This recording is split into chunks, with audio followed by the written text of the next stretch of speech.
tonight, by the way. Okay, well, we'll do as good as we can. Yep. Hello, everybody. If it's Wednesday, it's Warhammer, and that must mean it's time for another episode of Warhammer Weekly. Joining me is my own navigator through the fog. It's Tom. What's up, buddy? Hello, friends. Also joining us this week, one of the preeminent admirals in the world, our UK admiral representing out of the island nation there, who's not currently in first place with KO. I've heard discussion of that somehow. I don't know. Needs to get back on the stick there somehow. But anyways, Gary P., welcome back to the show, buddy. Yeah. Gary, talk for a moment so we can make sure everybody hears you okay. Can everyone hear me? All right. There you go. Hopefully everyone hears Gary all right. Last time there was some discussion, so we'll get it working. Don't worry. But you sound fine to me, and your audio tells my audio thing says you're coming through great. So, gentlemen, we're going to talk about Kharadron Overlords tonight. I'm excited about it. I think we all are. This has been a journey. It's been an emotional roller coaster with this book. One thing we're not going to do is compare it to other books as much as we can. I do want to think about this book as it is, but some comparisons will be necessary, but we'll do what we can. Tom's already getting his alcohol ready. I see you're on point. He's got a couple of fingers of scotch ready. That's where we want to be.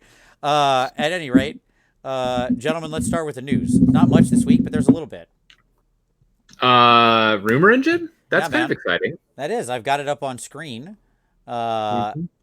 Looks like a big giant version of a gut plate, like even larger given the shield and the skulls versus the size of it. Yep. So the giant army's real, right? I like that's what this says to me.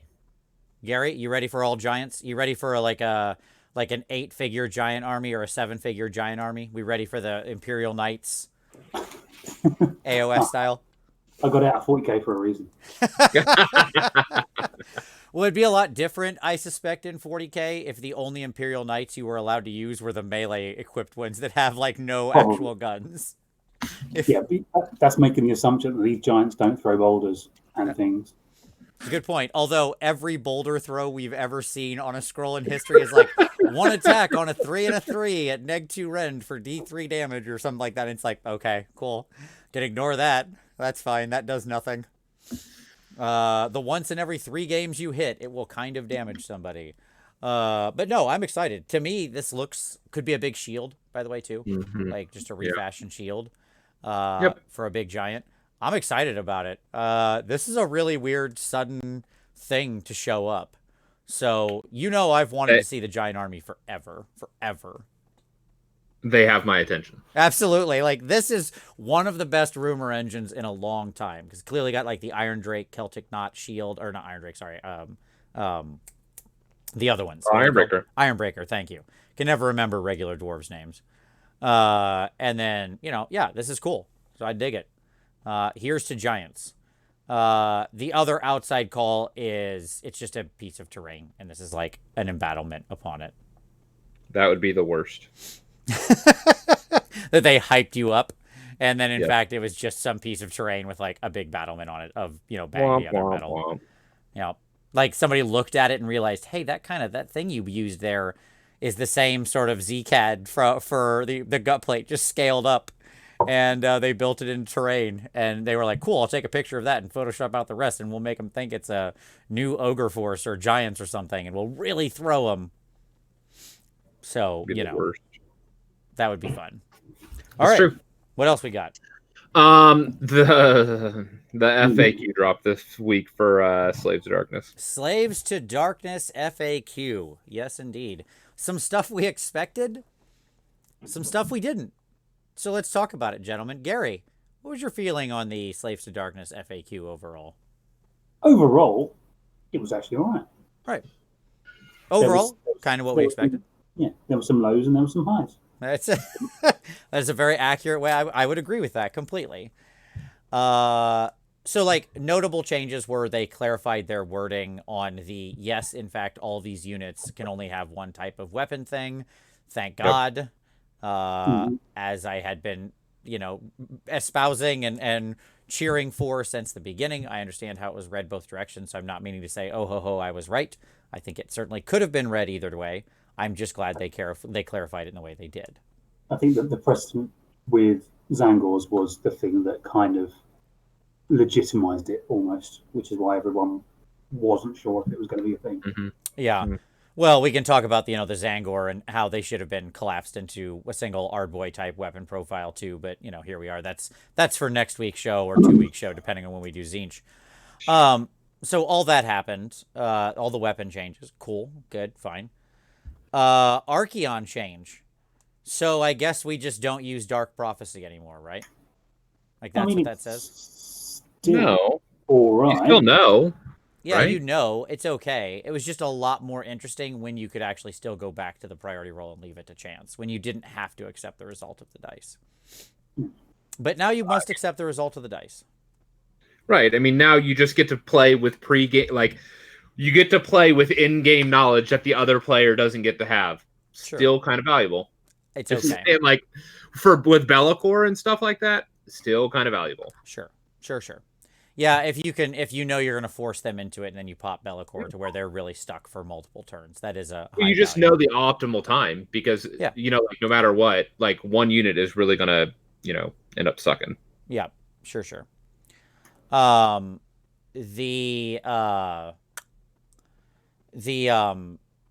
The other changes were they clarified that Varangard, who are in the host of the Everchosen battalion, don't get a second circle. They just get to all choose different ones.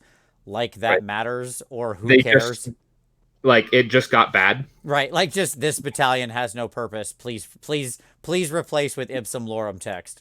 Check, got it. Like that would assume there's more than one of value in that list of 8. Which I would argue there's like 1.5. Yeah, I would agree with that. Yeah, it's kind of it's flying and damage, isn't there? Flying and +1 damage on the charge. Yep, and then everything else you're just like, nope, none of this is just whatever. It's shocking to me that the what is the calculation? 1 in 10 million Chaos Lords become a Varangard. That's what the number is, right, Tom? You know what that tells me? Yeah, that's 1 in 10 million. You know what that tells me? They're wasting their time. They're wasting their time with this program. It's just not worth it. Like, just go Demon Prince. You get always strikes first then. Yeah, way better. And you can fly. And bad command traits. Yep. So, Varangard were always classically disappointing to me, but it was like kind of exciting when you could have 2 traits in that very bad, overpriced, impossible to win with 11-figure army. But okay, fine. And then the one we've all been waiting for, the big one, of course, was the change to Bloated Blessings, that command ability. Obviously, it was, let's call it problematic before. No, if we it want to be broken. gentle, and we can say straight broken. I was getting there. If we want to be ingenerous. No, it wasn't good. Like, it wasn't good for the game. Let me say it that way. Absolutely. Now, let me just say, we have now moved to the darkest of all possible timelines with this ability, because it's just simply they nerfed it in the worst way. So how did they change times. it? Let's explain how they changed it for everybody. Okay, go ahead. It used to be you use the command ability, you put it on a unit. Every time somebody rolled a 6 to hit that unit, whether in melee or shooting, they took D3 mortals for each 6, and it was stackable. So that was like way, way, way bad, because that was just obviously you could make suicide bomb units, right? They would just shooting as well. Yeah, exactly. Yeah, it was shooting and melee, right? Shooting, melee, stackable. The worst. It was just like you would just throw it on a pack of 40 Marauders and rocket them at the enemy, because they can basically land a 9-inch charge in 98% of the statistical cases. And you just say, okay, go ahead, kill him, fight. And then you watch the enemy army kill itself, which is not great, right? Just not a good feeling. So instead now, what it does is you put it on a unit, and every time that unit's attacked by an enemy unit, if there's any 6s rolled, they take a D3 mortals. That's it. So it's in melee. Tactic. And it's not selected. stackable. It's selected to activate against. Yes. Like, that's a very unique wording. But what it means is that it's actually doubly effective against double pile-in units. Sure. So you could do 2d3 mortal wounds against a unit that piles in twice. Now it's worth it. I mean. So anyways, it doesn't have much of a purpose now. That's the end of the story, right? Like, that's what it boils down to. Is that it does a tiny kickback of mortal wounds, which is like okay and on the demon be prince only himself. within 12 of the Sure. demon prince. The answer now is it's sort of a thing the demon prince does on himself if you have no other options with your command points and he's about to go into melee, because it's a little bit of kickback damage potentially. Yeah, right. It's not worth a command point. Right. No. The variance of what you have as to being worth command points is, you know, can be kind of all over the shop, right? So If you want 30 Grimghast Horrors or Grimghast Reapers. Sure. So at any rate, yeah, I mean, and it's fine. Look, the Slanesh one was already pretty worthless, and the Tzeentch one wasn't very good either, unless you're doing something really silly, like trying to super stack overpriced +1s cast. Because you could do that. But, like, you know, 3 out of the 4 are just not good now. Okay. Right. And then 1 is decent.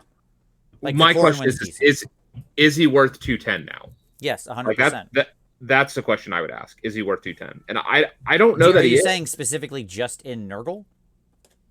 Well, because let me tell you what, in Khorne and Despoilers, yeah, that guy is worth 210. Every point of it. Yeah, okay, Khorne and Despoilers, but in like for all the other elite, for all the other marked demon princes, is he worth it? And that's the question. For all of them.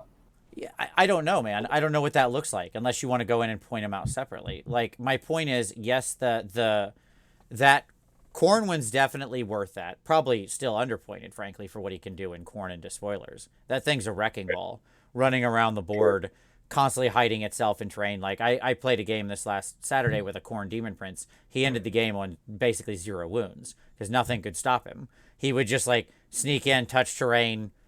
He could only be, targeted by the thing he was directly fighting in most cases. He would murder that thing, right? Right. Because of all the bonuses he was giving himself through the Khorne aura and etc., right?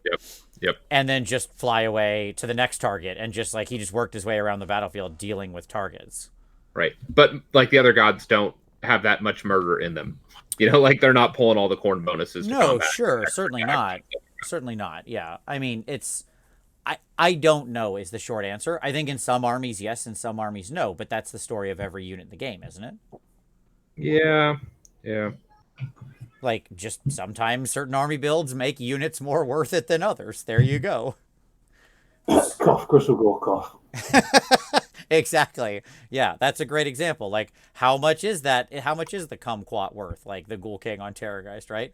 Well, in in Gristlegore, any point in time, even now, he's probably still undercosted. But in most other builds, he's probably fine, right? So it's not like you can. That's one of the challenges. There's always going to be a little swing to it. So there you go. And yes, the Alex Butler said it sounds like he should have the Clan Eshin keyword doing that. The way that he works, the way that Khorne Demon Prince worked in the game, like zipping around, turning terrain invisible, like black, and then fighting people inside of it and killing them and then flying away to the next one. Just like this assassin in the dark is exactly the way I want Clan Eshin to work. Like, if you ever relaunched Eshin, it should just be an army that does that. That, like, at the end of their charge, they throw up smoke bombs and nobody outside of what they're fighting can see or target them, right? Smoke bombs. Like, that's the way that army should play. So I'm just saying. You're free to use this, GW. Go ahead and take that. That's just for you. So I'm free. Absolutely. That one's for free. You have my permission to give all the Eshin units their smoke bombs back like they used to have. Okay. So S2D, it was fine. I will say, ironically, absolutely, I've played the army now. I've gotten 4 games in with it since the book came out, and not a single thing I was playing other than the one time I used Host of the Everchosen and Dark Prophecy. Not a single thing changed in the way I use the army. So cool. Because the war shrine changed, but who's taking more than one war shrine? Right, exactly. I only ever had one. More than one. Yeah. You can't, in those points, you can't really fit 2 of them in. It's like a cute trick, but yeah. Never had more than one. Yes, the war shrine changed. It can't stack properly again. And then the other note is Chariots can only have a champion if you have multiple Chariots in the unit. I don't know how how can Chariots get worse? Well, like, this happens every time. This is one of those things that mystifies me. Like, this is the 3rd time an FAQ has changed that you can't make a single unit Chariot the champion. Like, just make the champions stats the Chariots stats and delete the champion entry. Right? Because what we're telling you, GW, is that with this little bonus, that small of a bonus, we actually almost find some of these Chariots worth it. Right? Right. So, but like, as soon as you put them back to their original stats, we stop taking them. So just take the champion bonus, apply it to the base unit. That's it now. That's the unit. Delete champion entry completely. Done and dusted. We're good. I solved it. And I removed text. It was easy. See? So, yeah. Sometimes the simplest solutions are the best ones. All right. So that was everything FAQ-wise. We have one more small piece of news. An image got shared around today, Tom. Now I don't have it to reference, unfortunately, because this was breaking news right before the show. But an image got shared around of the new Nurgle warband from Underworlds. I have not seen that yet. It's from the White Dwarf, and it's like a big armored Blight King looking dude, and a more traditional Blight King looking dude, and a weird sorcery guy who looks kind of like a new update of a sorcerer sculpt. Nice. I was like, it's just a piece of art. It's not the actual minis, but like they look pretty awesome in the art, which I assume is going to look mostly like what the thing looks like. So it'll be a 3-person warband, because that usually when they reveal this art, they show the whole warband, right? Right. So it'll be the sorcerer guy, clearly some kind of Blight King, probably a more heavily armored dude, and one more traditional Blight King. So doesn't Shadespire warband generally herald new books? I mean, it's such a coin flip, Gary. Sometimes you get stuff like the troll, like Mollog, right? Like, okay, whatever. I guess he showed up in the Gloomspite Gets book, but he's just kind of there. Sometimes you get like Rip Fang, Snarl Fang, whatever the 3 goblins on the wolves. Like, it's taken us when they have heralded a book, it's taken us a year. Yeah, that's what I mean. It's not a quick thing. It's just it's generally within the year, as you say.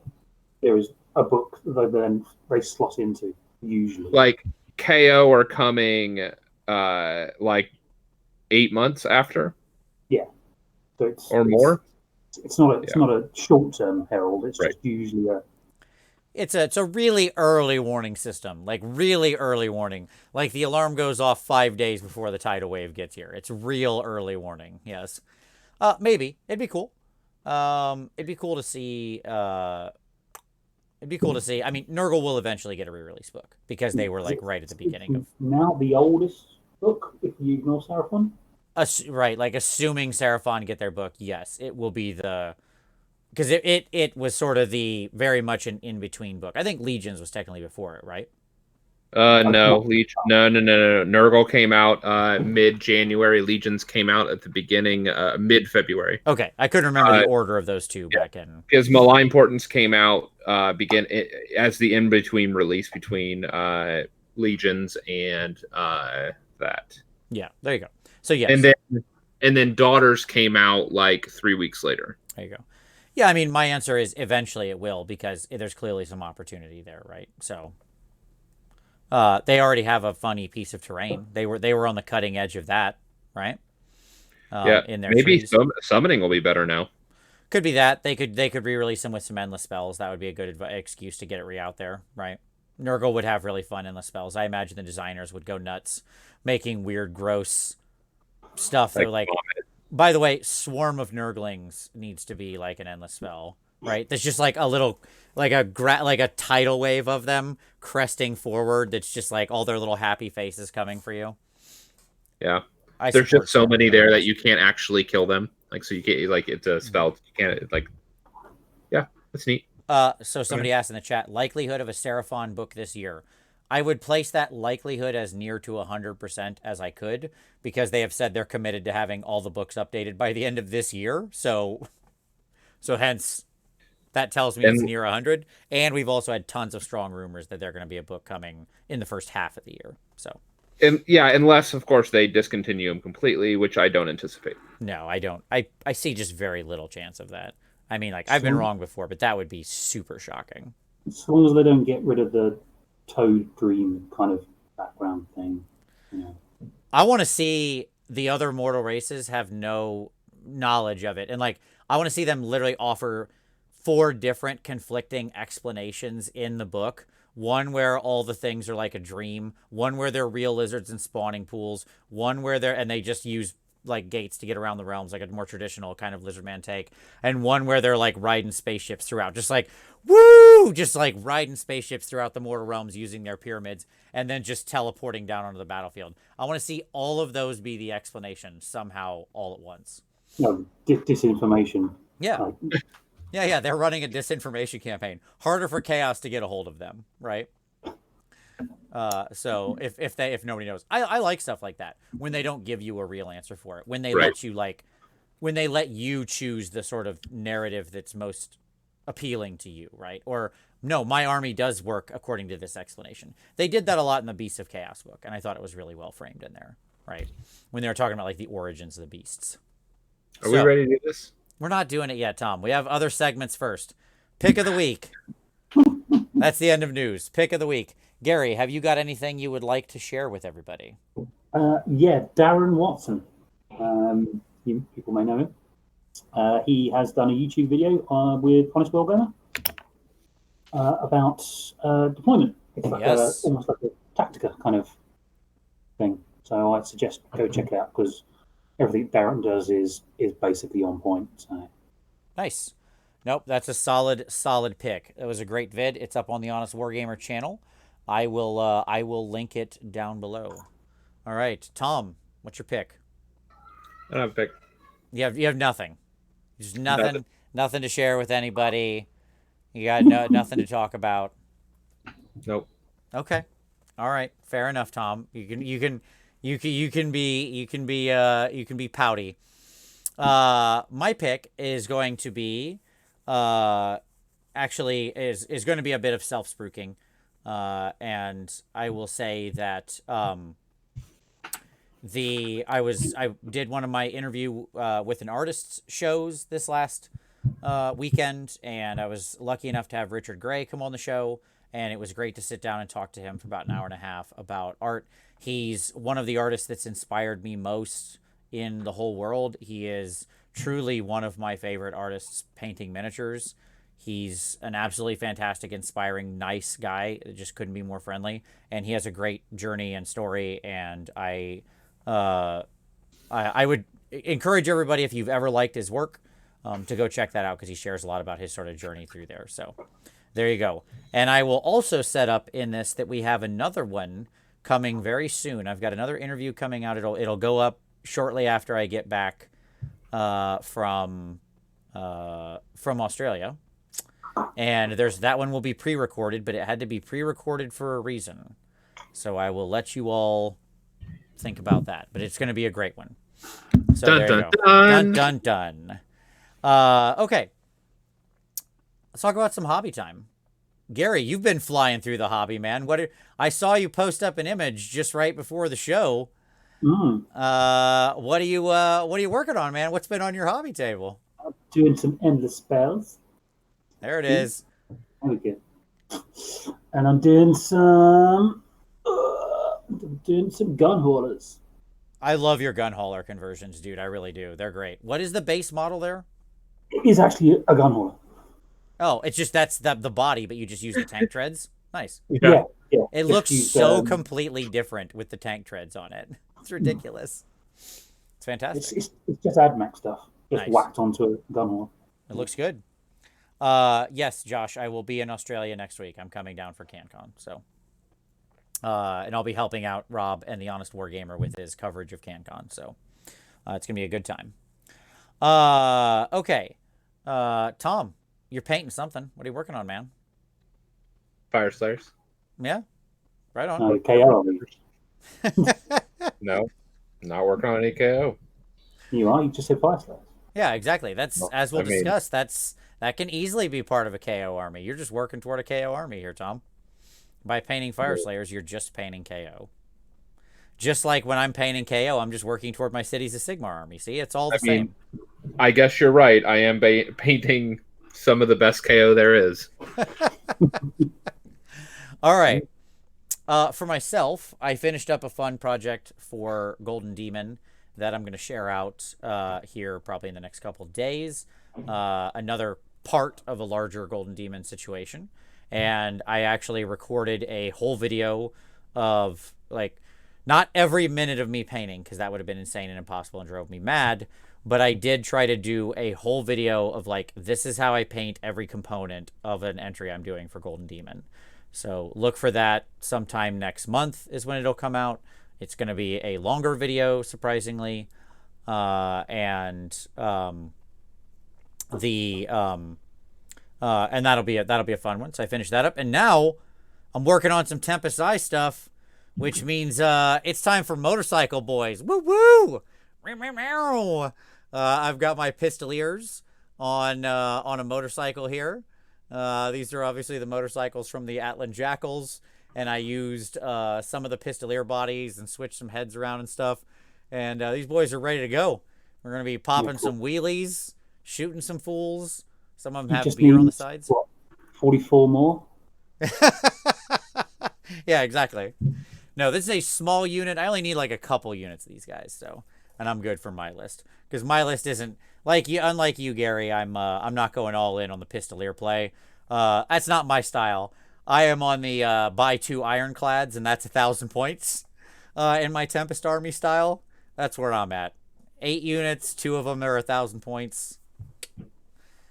Thumbs up. That's my play. I mean, I'm going to be buying some KO, so don't worry. Was it the old the two ironclad build? Tempest Eye, yeah? Yeah, exactly. Yep. You got it. I mean, I just love the idea of just dropping those bad boys on and just firing all the guns. Like, I love it. It's one of my favorite things, as we'll talk about here. Now, all right, let's get into it. Kharadron Overlords. So, gentlemen. Hold on. Oh, okay. Sorry. Here we go. Get your drink, Tom. Hang on. So this originated when Gary and I were interacting on the book when the book first dropped, and one of the things that developed was an observation that was made about the lack of synergy,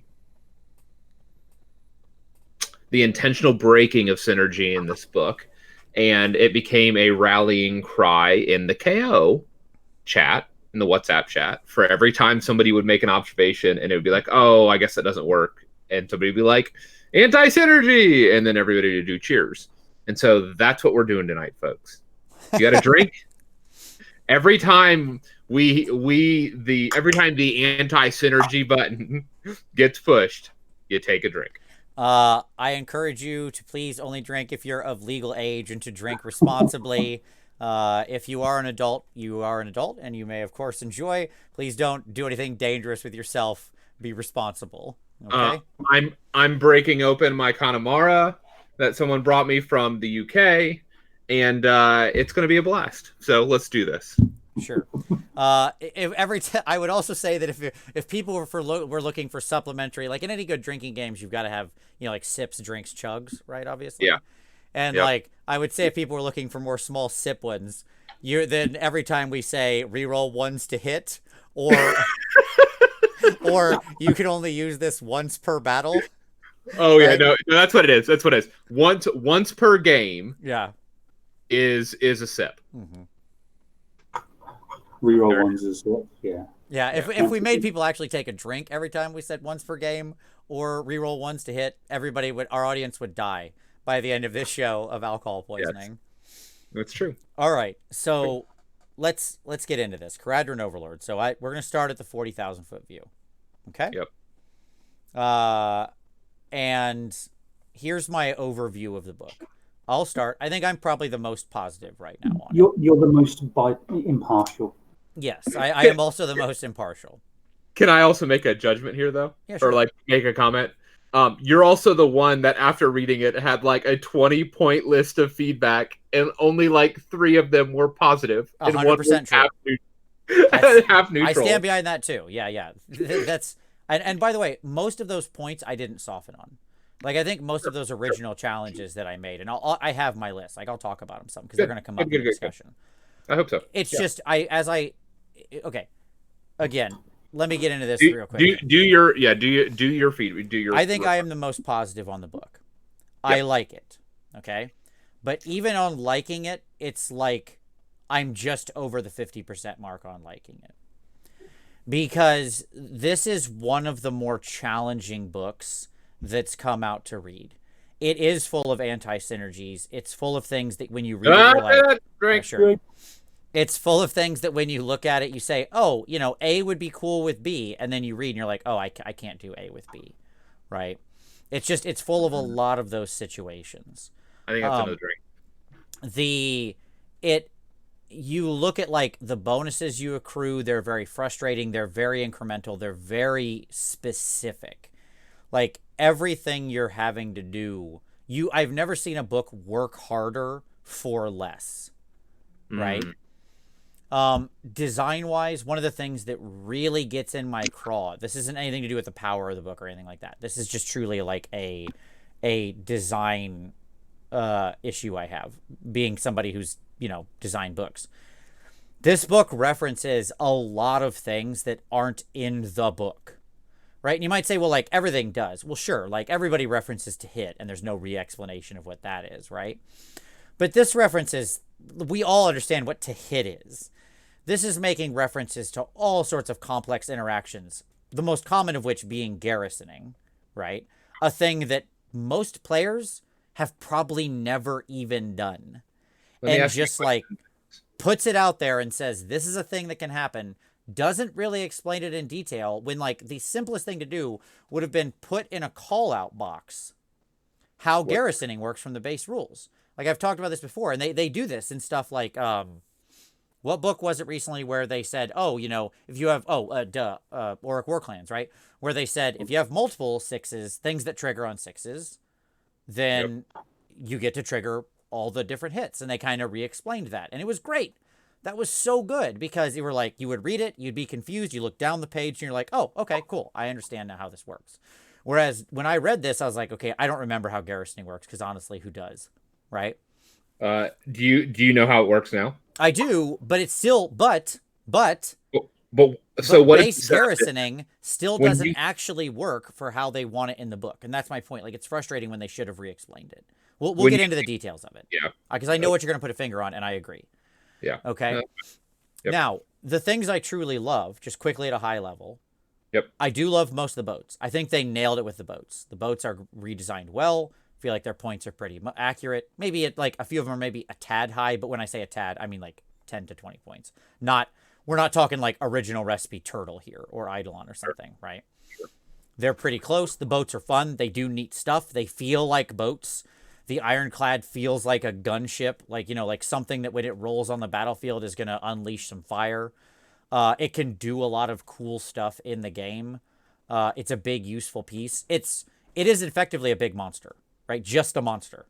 Because it doesn't have the hero keyword, right? Mm-hmm. And we classically bag on things like this, you know, Gorgons and stuff like this, that are just big monsters without a hero on them. Because most of the time in the game, they don't do anything. This actually does something. Right? Yeah. And you can put heroes in it, which only helps. Right, exactly. Like, this has a purpose. I think it's fantastic. For something that costs 500 points, basically, right? I look at it and go, yeah, I'd use that. That's pretty sweet. You know, like, that's a cool piece. Same with the frigates, different purposes with the frigates, and same with the gun haulers. And by the way, they all have different purposes. The engine works are fun and good, and there's interesting things you can do there. Although, again, they could be better. But at least there's options. I like that they added the engine works. And, you know, so things like that. High level, it does shooting. It's good. It's a tough army. It's going to be very skirmishy.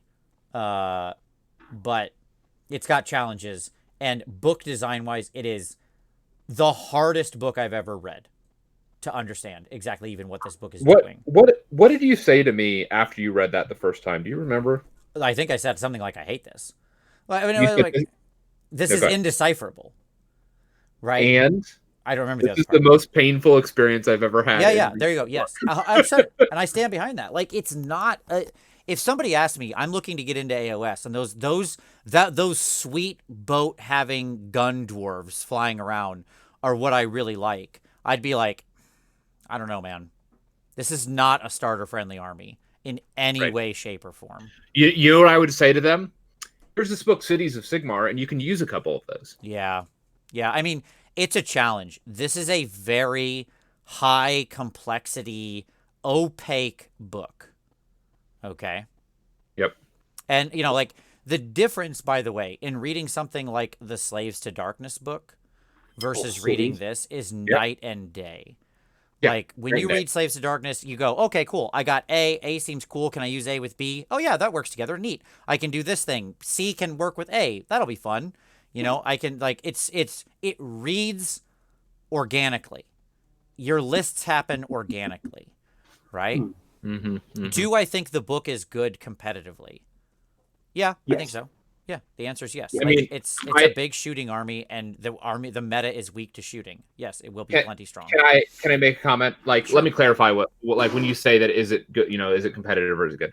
I think that you will occasionally see KO lists crop up and do well,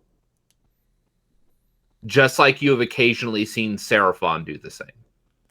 I think it's more common than that, but okay. Big gulf between a good KO player and a mediocre. That I definitely agree with. Yeah. This is like this book. So here's what I'm going to say. This book has a very shallow learning curve. Okay. Yeah. And yes, I am using that term correctly. Okay. Like, just so we're all, that is a frequently incorrectly used term. I'm not going to get called out in the comments for this. It has an extremely shallow learning curve. It takes a long time to figure out how to use this book properly. But that being said, you'll still do damage with it. Like, even in casual games, you'll still do damage with it because of the fact that so much of your stuff can actually go active. It projects power really well. That's the nature of shooting, right? Yes. So you'll feel like you're doing something in a lot of games. Yep. You'll feel like you're doing something in a lot of games. That's a true statement. I don't mean that in any negative way. There are books where you will play the game and feel like you're not doing anything, and that's a bad experience, right? Right. You definitely get to roll your dice with the book. Yeah. For sure. Yeah, absolutely. All right, I just talked for way too long. Unless something like Change Host goes first, and then you may not get to roll any dice. We'll see. I really want to. Here's one thing I'll say. I really want to leave Tzeentch out of this discussion. Okay. Because Tzeentch is so sideways. I don't even know how to address it, and we'll talk about that on the show when we do Tzeentch. And it's not fair to suddenly take this weird, probably broken boogeyman, and just because of the fluke of history that they came out at the same time, right? Like, if you erase Tzeentch and just hold the meta standard other than that, I think this book actually stacks up pretty interestingly and well, right? It just had it's a fluke of history that it happened to come out at the same time, and so comparisons get natural. It's egregious that it came out at the same time. Let me say it that way. Sure. All right, Gary, I've talked long enough. You've been a KO supporter for a long time. You've been a stan for the KO. For the adopter. Yep, absolutely. So tell me your feelings. Get into it. I mean, a lot of it will echo what you said. It's not it doesn't produce bad lists. It just takes a long time to do that. It's a book that's made up. It feels like it's made up of cul-de-sacs, almost like evolutionary dead ends. Like you're just getting a kind of good idea, and like this seems cool, this seems cool, this seems cool, and right at the last moment you're like, and I can't do it. Would you say that that's anti-synergy? That is anti-synergy. Drink. But the thing that you said about you doing a lot of work for sometimes not very much kind of outcome. It sometimes does feel like Indiana Jones and the McDonald's Happy Meal. It's like you spend so long doing like a list, and then you just realize that there is maybe core problems inbuilt into the kind of the strata of the book, which actually lead you down a very narrow build path. Yeah. That's my biggest problem with the book, is the fact that once you have worked out what you're doing with it, your choices are actually, from a competitive point of view, quite limited. Yeah, I mean, so to add on, like, I want to build on what you're saying, Gary, because we experienced this very like viscerally, because like we got access to the book and we were building about the same time, and we kept coming up with basically the same list. Yeah, like both of us every time. It doesn't matter like which. Ultimately, it doesn't matter which of the 3 battalions you choose. You always end up funneled into like 1 to 3 boats, most likely 2, with a balloon hero, 1 to 2 other foot heroes, and then units of 6 engine riggers, or units of 6 balloon boys, and then like maybe 1 unit of Arco. Like no matter what you do, that's where you end. Yeah, there's like if you think of like list building as basically a decision tree, there are very key decisions that you make, which because the book's got loads of cool stuff in it, like especially the names. I mean, as an aside, you know, some of the fluff names are brilliant, and you want to use some of those things, but you end up not using them, not because they're bad, but because of a decision that you made very early on in the list building process, completely puts you down a path which doesn't go anywhere near those choices. Right. So again, there's the book's made up of quite a lot of good stuff, but you just can't utilize them because of fundamental bedrock issues. You know, like I mean, we'll go into it, I suppose, more, but the biggest decision in any kind of list is usually what's my battle line going to be, and Arcanauts suck. So you basically end up with a list that is basically skewed around trying to make your other battleline Fs work, and they're not that prevalent. So you end up kind of spinning down this kind of trouser of time kind of path where a lot of the other options don't kind of open up for you. Right. So they all look the same, as we said. Yeah. Yep, I think that's fair. Tom, anything else you want to add in our 40,000 foot overview? Yeah, I mean,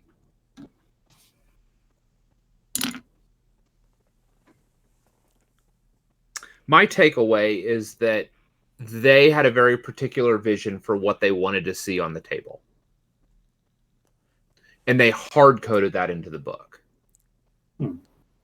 And so like very early design decisions were made as to what this book is. And what the consequence of that has been is that it has really shaped what it produces. And I just decided that I just don't like what it produces. Which like I think is fair. I realize that I have an entire army that I just don't like. So let me ask you this question. I think that's totally fair, right? Because and by the way, that's not necessarily even a negative judgment on the book. We've all been there. Like Gary just experienced that today, you know, or not today exactly, but like Gary, I know you got rid of your Slaves to Darkness. Not because of like the FAQ or you were mad about some broken thing. You just got some games in and said, you know what, actually this isn't playing the way I really enjoy to play the game, right? And the car broke down and I needed to get rid of one army, and it was the one that I enjoyed the least. Right, exactly. So I think we've all been there. Like that's not an uncommon thing where we've thought an army would be cool, we play it, and then it just doesn't suit us. Right. That's okay. I think so that's not necessarily a negative judgment on the book. Right. I think if I would put a fine point on it, it would be 2 things. I would say 1, I think this is one of the more unidimensional playstyle books that they've made. Right? Yes, there's one way to play this book. They've had some discussions in the past about, you know, wanting books to have sort of multiple ways it can be played. I think sometimes they're more successful at that than others, right? Right. An observation I actually made, and it's neither been confirmed or denied, but I am very adamant. It looks like they've written a book, and that book was basically going to the printers, and then someone else sat down and went through it again with a big red pen going, nope, nope, nope, nope, nope, nope. It feels like it was a book that did have different ways to play, and it did have a sandbox that you could go to town with. And someone turned around and went, no. And basically, a lot of the things I call janky or the anti-synergies feel very inorganic. It feels like if you took particular ones out, drink anti-synergies.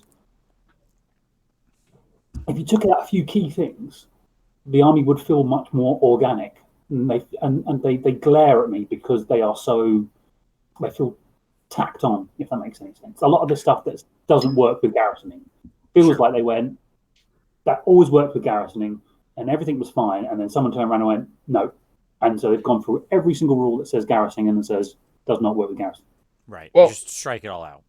Vince, when we talked about this, like, to build on that, Gary, when we talked about this, one of the things that you pointed out is that you said, I've never seen or maybe it was you, Gary, that said, I've never seen so many, like, negations or like clauses that says you cannot do this. Right. Negate what you just read.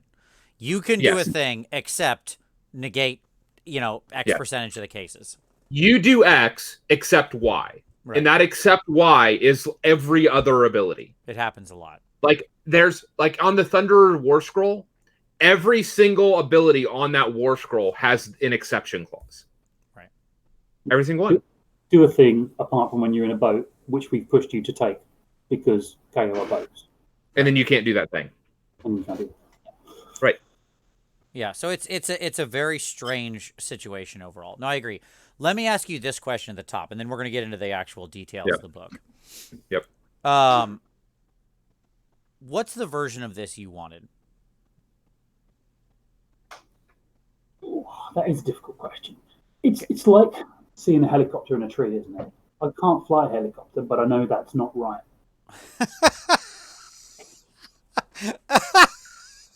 Okay. Right on. Yeah. If you stuck me in front of a helicopter, I couldn't go and pilot it and be perfect. But if I see one in a tree, I know something's gone wrong. Something went wrong, yeah. I mean, look, here's one fair point I'll make. Okay? Like, let's start this off with some generosity of spirit, shall we? Sure. And say the following. This is a tough nut to crack. And here's why. Yeah. It is a limited range, right? This isn't like the size of Skaven or a lot of the Chaos God armies or stuff like that, where it's just, you've got years and figs upon figs upon figs, right? So, one, you've got a limited palette to work with, right? Yep. Two, you've got a play style here that many people find anathema in AOS, right? Like, at the root of this, many of the playstyles are going to be shooty, right? Like, some part of this army is about guns and firing off guns and ranged attacks. And a lot of people find that to be negative. 3, a shooting wound is always more powerful than a melee wound, right? Yes, you can only shoot once per battle round as opposed to meleeing twice per battle round. Mm-hmm. Totally fair. But the power projection of shooting, especially once that range goes to, let's say, beyond 12 inches, right? Like, let's say anytime you drift up into 18, 24-inch type shooting, the power projection of that becomes really strong, right? Especially in the current world. A melee army can do like 1,000 damage a turn. But if somebody just has 4 units of chaff, who gives a hoot, right? Like, it doesn't matter. You just killed nothing. You spent 4 turns, you killed 300 points of my stuff with your infinite damage unit, and it's irrelevant. You didn't necessarily advance the game state at all, right? But a shooting army that can project power at range and can remove like 2 heroes and a key small unit even in one round has just drastically altered the game state, right? And that's not a huge number of wounds they just did. That could be 20 wounds, right? And that could dramatically alter the game state. So yeah, I mean, ultimately, it's a shooting army. It's a 40k army in a fantasy sense. Right. There's going to be things that people won't like about that. Yep. And so, I mean, it was always going to be a tough nut to crack. That's all I'm saying, right? Like, I don't envy the task of having to be the person who sits down and write this book. Which, by the way, to be clear, this was Jervis. Okay, like they were very clear on the stream that Jervis wrote this. So if this book does nothing else well, one thing that it does do is myth busts. Yeah, sure. Yeah, I've always hated that anyways. But what I'm saying is, like, that's just simply not true. Right. Like, the myth about Jervis, the myth that, like, of power creep of books. Sure. Like, this is a testament against all of those things. Sure. Was it Sam that did the Seeds book? Yeah, Can't Sam remember did the cities book. Yeah, just give it a win. he was leading Yeah, on that. like I love the cities book. Sure. The cities book does shooting and it does range. And yes, there's probably some bits that are maybe a little bit better than they should be, but they're not so insurmountably good that you've got people ranging about it. Yeah. Yep. They have got a big pool of models, to be fair. I will give it that. Sure. So yeah, exactly. They had a lot more tools in the toolbox to work with something like cities, right? But sure, which can also be a negative, of course, right? Because that can also complicate things greatly. Okay. So let's get into it, gentlemen. Let's get into some specifics, shall we? Yep. Okay. So let's lay down some of the basics of the army now, for those who aren't as familiar as admirals like yourselves. Okay. So first of all, they obviously have their various skyports. We'll talk about all of them. That's fine. And you can either have your skyports or not. This isn't it's an optional thing. They have aether gold. So each Kharadron Overlord's hero, sky vessel, and unit with at least 10 or more models starts with 1 share of aether gold. And once per phase, you can say that one unit once per phase. You can say that, yeah. Oh, no. This isn't one, but it's still a very limited thing. You can say that one unit from your army will use basically its shares of aether gold, and if you do so, you subtract 1 from that unit's bravery characteristic for the rest of the battle. Again, like, I get the fluffiness of that rule, but why? Like, it's just a penalty that doesn't need to be there. So what you're saying is, as you use your rules that make you better, you actually make yourself worse. Yeah, sounds like right. In a way that isn't obviously too impactful, because bravery doesn't often matter, as we often talk about. But, like, come on.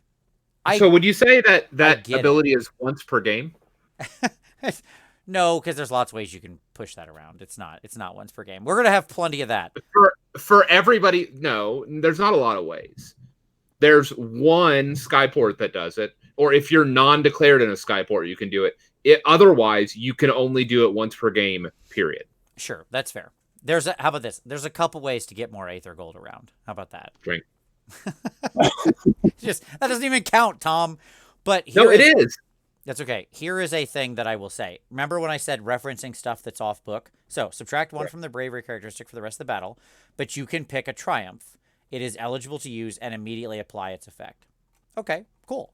Like, ignore any restrictions on triumph to say it can only be used once per battle if you use it with aether gold, which is cool. Like, this is honestly a pretty great, cool, unique thing they added in. I'm just sad it's got this weird once per phase limitation on something that's such a limited resource anyways. Okay?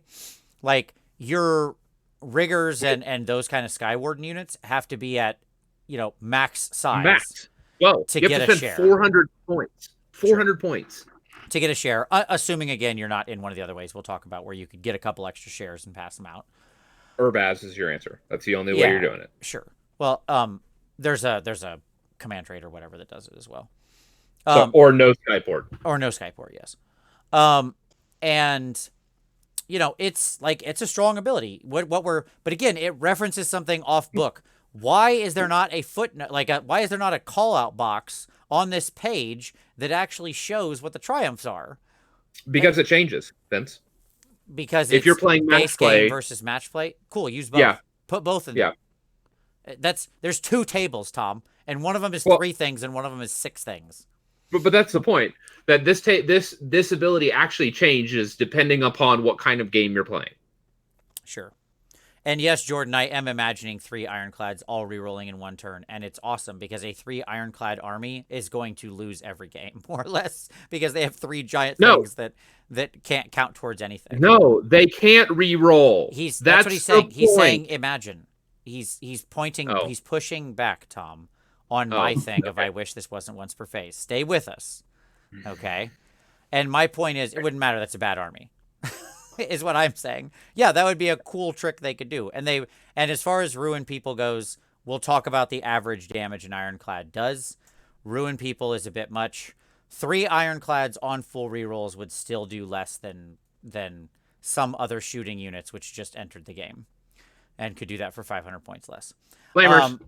So, at any rate, But I love ironclads. I don't get me wrong. They put out some hot fire. I dig them. So I love the Aether Gold concept. It's cool. I hate that they, like, from a design perspective, why do we not have the Triumphs here? The Triumphs do cool stuff. Reroll saves, reroll hit rolls, reroll wound rolls, use a command ability without expending a command point. Like, that's cool stuff. I wish I had something to spend that command point on.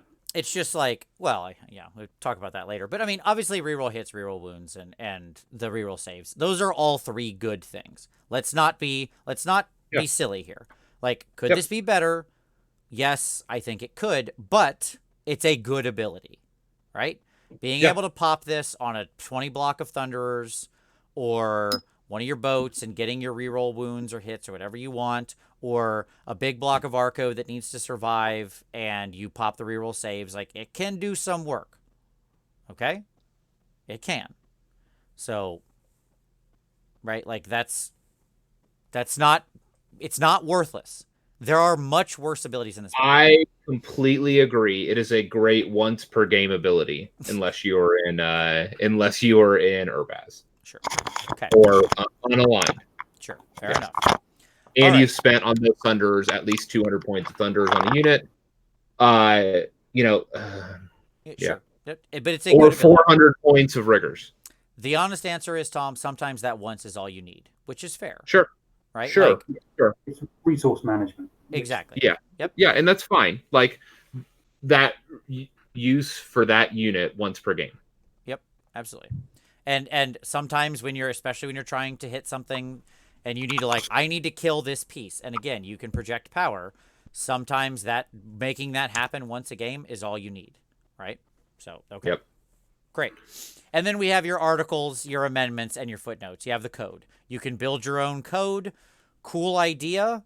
Love this idea. One of the best ideas they've had. Do not like the implementation on this at all. Grab your drink. Grab your drinks, folks. One of my problems is, like, the base ones in the book are all, like, kind of not interesting. So, like, I'll tell this story through the articles. There are 3 articles, 3 amendments, 3 footnotes. I would have rather seen 6, first off, of each of these. So we actually had, like, a lot of variants. But, okay, fine. We got 3. Cool enough. That's just me wish listing. Sure. The 3 articles all basically do the same thing.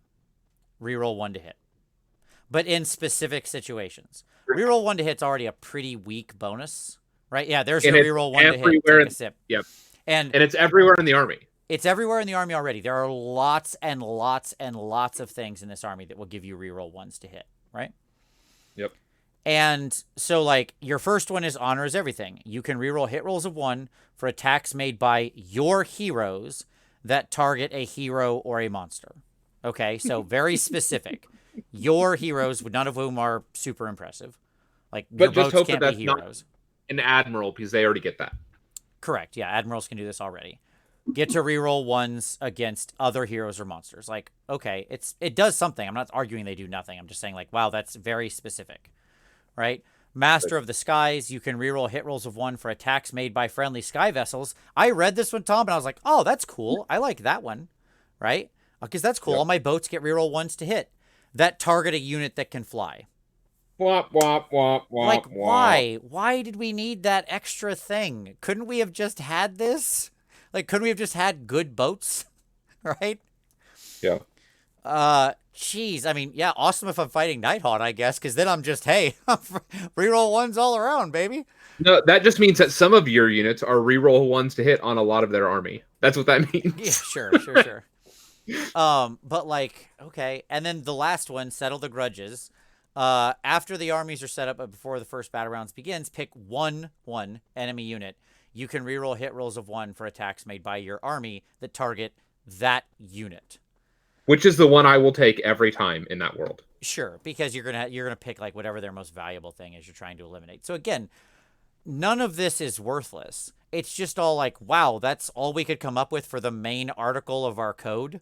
Like, this is supposed to be the main part of the thing, right?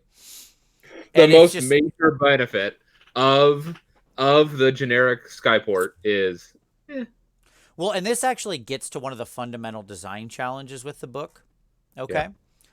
because everything that's valuable in this book, your allegiance abilities and your Skyport abilities, all had to be divided by 3.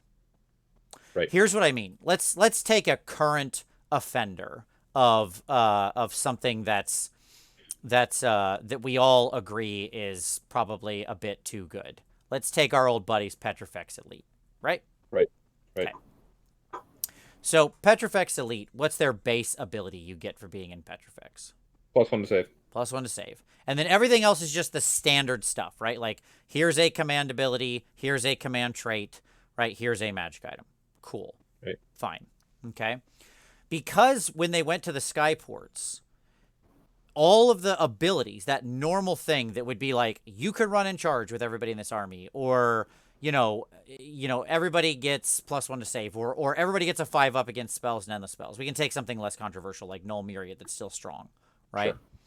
In OBR. The universal buffs that get distributed to the army. Right. Yes. Instead of being able to have like one good ability that's simple, everything has to be divided by 3, because this whole article amendment footnote carries through all the Skyports. And you can't have just like the article be +1 to save and then give 2 more abilities on top of it. Right? Because then everything gets too good. So everything gets divided by 3, and what you end up with are 3 situationally specific weaker things. That's one of the reasons this book is so opaque, right? Because nothing is just straightforward simple. Like, you get to reroll hits. Even if it was just like, you're all your mounted units get to reroll hits. There you go. That could be a thing, right? Like, not in this army, but you get what I mean, right? That could be one you'd see in an army.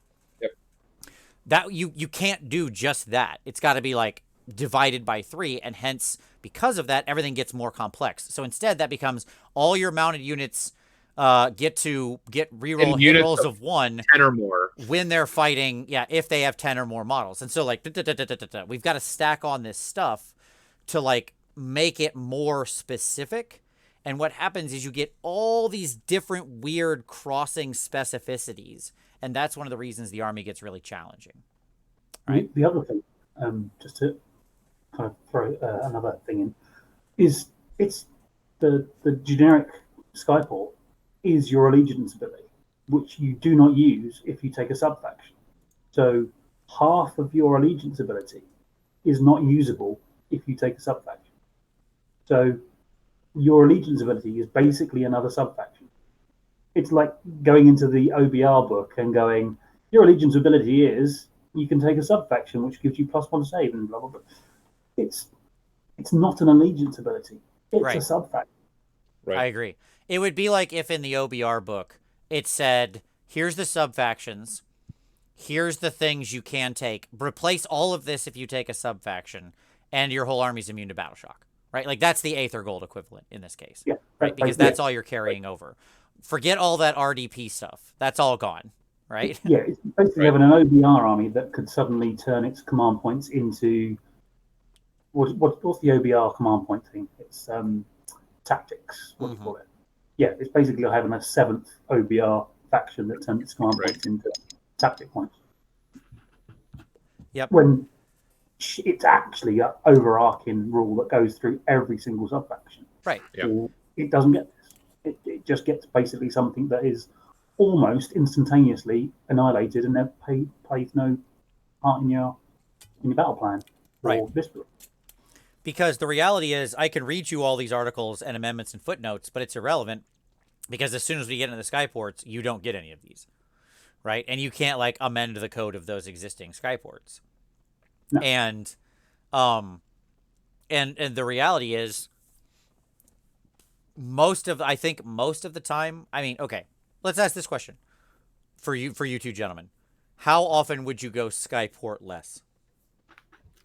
I mean, I would make an argument that actually, as if you looked at it as another Skyport, it's actually a fairly valid one-ish, because the other sub-factions have some kind of egregious constraints. So you could argue that it's a fine sub-faction. Yep. It's a bad allegiance ability, but it's a fine sub-faction. Yeah, that's an interesting. It's an interesting point. I think that there's it's yeah. We'll get into it. Tom, are you back? Can you hear us now? I'm back. Yeah, I don't know what just happened, but No, it's it's fine. fine. It's all good. The question was, how often would you go Skyport less?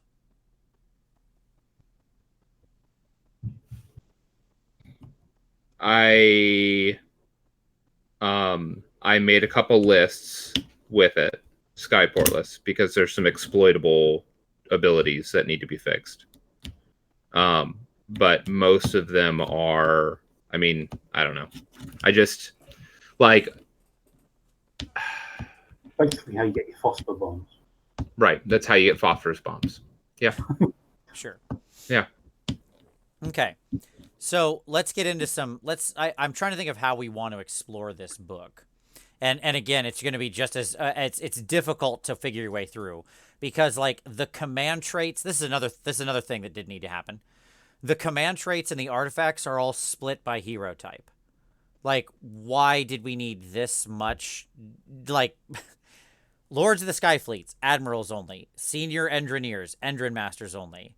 Readers of the Guiding Winds, Navigators only. Alchemical Innovators, Chemists only. Good Lord, did we need 4 command trait tables? And then it was... Book, though. Or book did something fairly similar. It's just, you used them. Sure, like, to a point. Even... the Ogre book is what I'd reference, right? Because they did the, like, Butcher, Tyrant, all that breakdown. Right. What I love about this one is we go even farther when we get to the magic items because they actually split up not just Endrin Master with the harness versus Endrin Master with the dirigible suit. He's got to have his own artifact list. Like, yeah, and again, oftentimes if you're not using a battalion, all of that detail just... Yeah, that's what I was saying earlier. It's like you make some key choices and suddenly they're not bad. Some of them are actually quite good. Some of them are quite fluffy. Some of them are quite fun. Yep. But you're not using them because a decision you made half an hour ago completely makes all that irrelevant. The best parts of the most competitive parts of this book are in the items. Period. Okay. So let's start there. Let's actually discuss this because we have to know what we're picking against, right? Because here's the thing. Right. If you take a Skyport, obviously it's assigning your magic item, right? Yep. Not all the time. Not all the time, but most. Not all the time. Right. There's a little bit of exception there. We'll play and we'll talk about it in the Skyports. But let's just assume by default it's assigning your magic item because that's often the case. The first decision I would make when I would build a list is what items do I want? Yeah, that's what I'm saying. I actually think that's an interesting way to attack this book because I agree with you that the items have a lot of power, but there's a necessary decision there, Tom, because if you say I want 2 items or I want an item that's not on the auto generated one, right? Of the ones that are often overwriting it, then what's going to happen is you have to take a battalion, right? And the battalions, as you said, often end up, of what's there, often end up forcing you into very similar looking builds. Battalions require a minimum of 500 points on boats. Every battalion requires at least 500 points of boats. Right. And the worst battalion requires 500. Most of them require more. So let's get into, so I think that's a good lens, right? So hence why this army ends up feeling very unidirectional, right? Okay. So let's start at the beginning because let's start with a thing you literally can't get at unless you're outside of one of the Skyports. Are there any command traits that you guys like amongst the list? No, you can actually cheat into those. By the way, like there are some Skyports that you can make it so that you don't you don't qualify for their trait if you choose the right general. Sure. This is one of the ironic parts about this is that just like the magic items, it's going to be a situation where like it'll say the first navigator, or if a navigator's your general, or the first navigator to get an item, or, whatever. So you can dodge around it. But again, I'm just going to talk in absolutes, and then the couple Skyports that let us do that, we'll raise that as an exception. That's all. Fair. I'm framing it like that because otherwise we overcomplicate things, Tom. That's fair. Okay. Yep. So, and the argument, by the way, isn't that boats are bad and I don't want to be forced into 500 points of boat. The argument is I'm always forced into 500 points of boats, right? That's as soon as I touch the battalion. It's not like, what if I wanted a different list? What if I wanted to play a bunch of like dudes? What if I wanted all balloons? Yeah, exactly. I wanted all balloons, right? You don't do a boat list. Then you're not getting a battalion, because the battalions here are just underwhelming-ish, right? So, okay. Let's go through it. So, command traits. Anything you happen to like in this list, I will accept. Obviously, some of these tend to repeat. So, for example, all of them have the wealthy thing where you can, the general can start with 2 shares of aether gold instead of 1. Okay, cool. And they all have the thing to get, you know, +2 wounds. All pretty standard, boring stuff. Anything you like in here? Do you want to talk about Cunning Fleetmaster, or do you want me to, Gary? Well, yeah, Cunning Fleetmaster. Well, and also Grudgebearer. They're the 2. Okay. Yeah. So walk us through. One of you walk us through Cunning Fleetmaster, so I'm not talking all the time. I'll do Cunning Fleetmaster. So Cunning Fleetmaster, you have to have an admiral as your general, right? Which is inherently a problem in this army.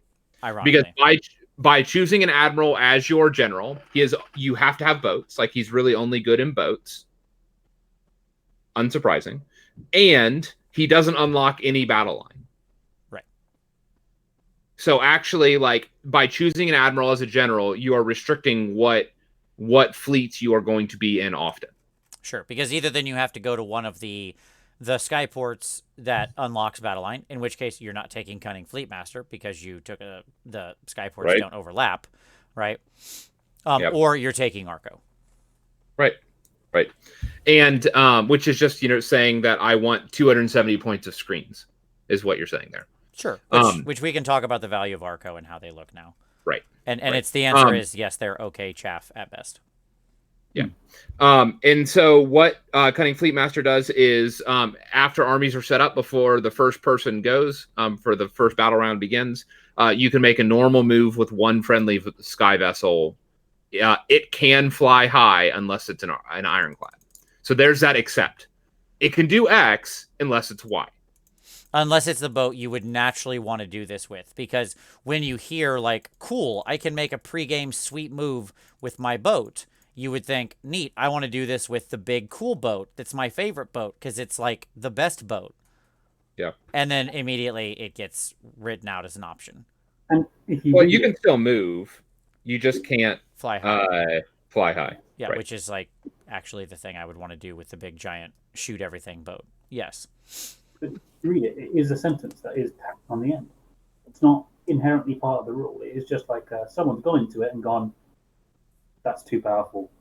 Okay, unless an ironclad. It's right. It doesn't organic when you read the rest of it. Right. Like it just doesn't need to be there, right? Like why have that one specific weird exception? I understand. Well, yeah, then you can park an ironclad off my line and put all the guns into it. So I'm going to bring up on the screen now for everybody just very quickly. Guess what? By the way, I can do that anyways. Sure. There's other ways to get at it, yes. But I'm going to bring up a little sheet here. Yes. Yeah, you just fly high in the actual turn. Yes. So here's your numbers. So I'll explain to this. This might be kind of small on the screen, everybody. I apologize. Let me see if I can zoom in a little bit. We will zoom up. There we go. Okay. So we did a little math comparison here. So here's your ironclad. I'm assuming a number of 1. Here's your min and average damage, the range you have to be at to make this damage happen, and how much points it costs. Okay. Right. So the ironclad does a minimum average. This is the middle 40% for those of you statisticians out there. Okay. So I'm assuming the standard 40% middle grouping. The likely 40% on the middle split off the median, 20 on each side. It's minimum of 11 and a max average of 14. I am assuming reroll 1s to hit in all of these calculations because it is such a common thing. It can be done through aether gold on the boats. Or sorry, that's not true. It could be I'm not assuming you use your aether gold. It can be done through various admirals and skyports and abilities and your command ability and just, yada, yada, yada. Okay. So, like, just assume that you somehow got reroll 1s to hit. And what you get is 11 to 14 damage. All of this is against a 4+ save unit. Okay? So, that's the damage we're talking about out of an ironclad. It's 11 to 14. Yep. Okay? We'll come back to other damages later. Yep. So yeah, but cool, neat. Yeah, that's fine. Also on the Admiral, it's funny that you can pick an extra footnote, but you can't pick a footnote your army already has. And if you go look at like the footnote list, there's maybe one that's worth any value, right? Yeah. And and it's one you actually could pick twice because it's a once per battle limitation, right? Yeah. And in fact, of all the footnotes, interesting part about the footnotes, just as the articles are all only reroll ones to hit, all of the footnotes are once per battle. Just once per battle you can do a thing. Drink. Yep. One of them is a replacement for for burning a command point.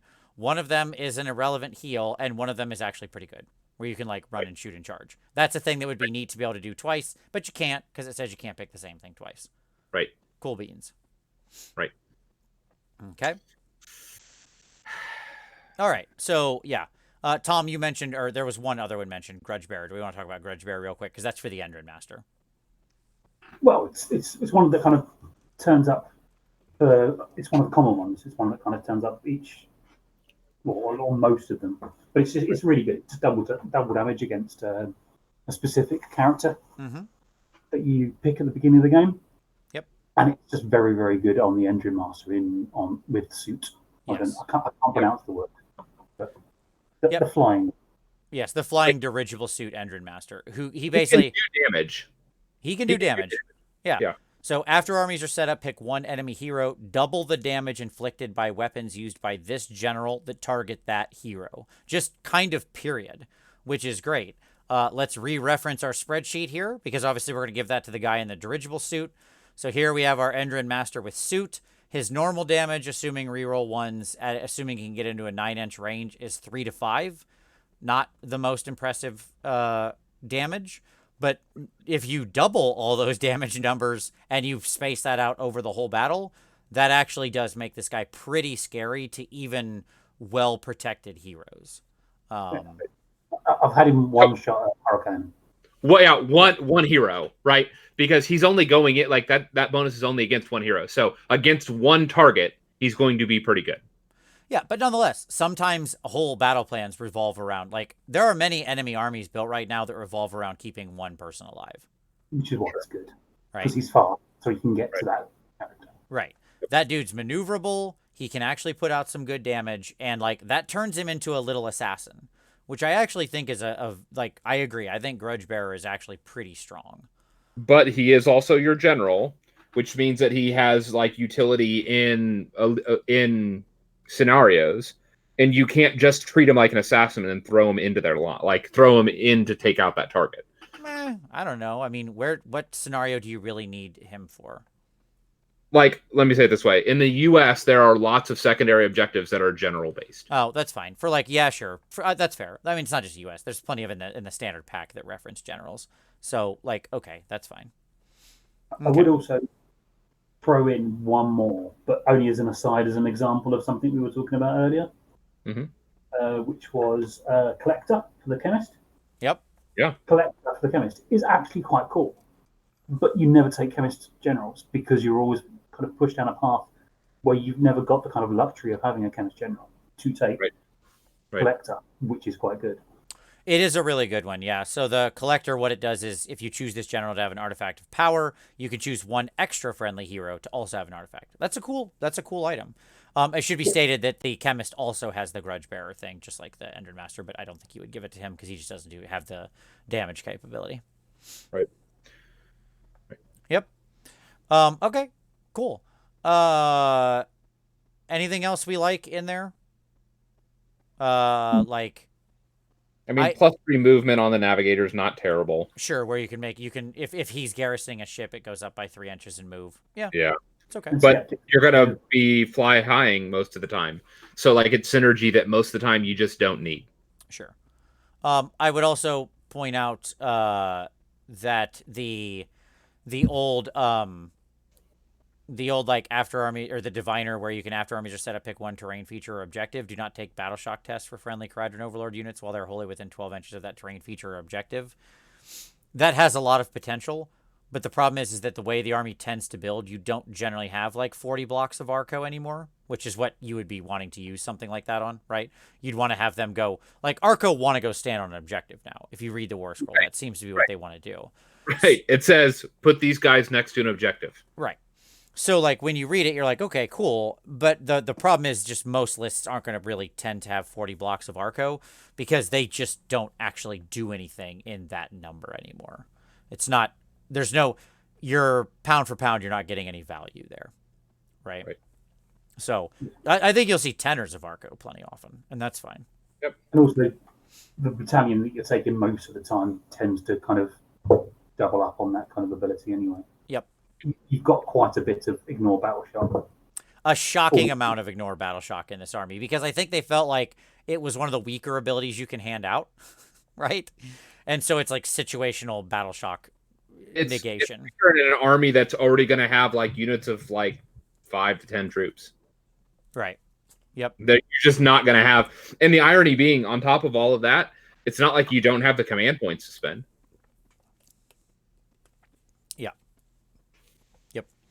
Okay. No, I agree. I'm agreeing, Jordan, that like there's no value to 40 Arco right now. That's what I was saying. Okay. All right. Let's talk about the artifacts, because I agree. This is where we've got some stuff. So, gentlemen, what's that? This is where the meat is. This is where the meat is. I agree. These guys have some cool items, which makes sense. They're rich, right? Like, these dudes should have the coolest magic items in the game.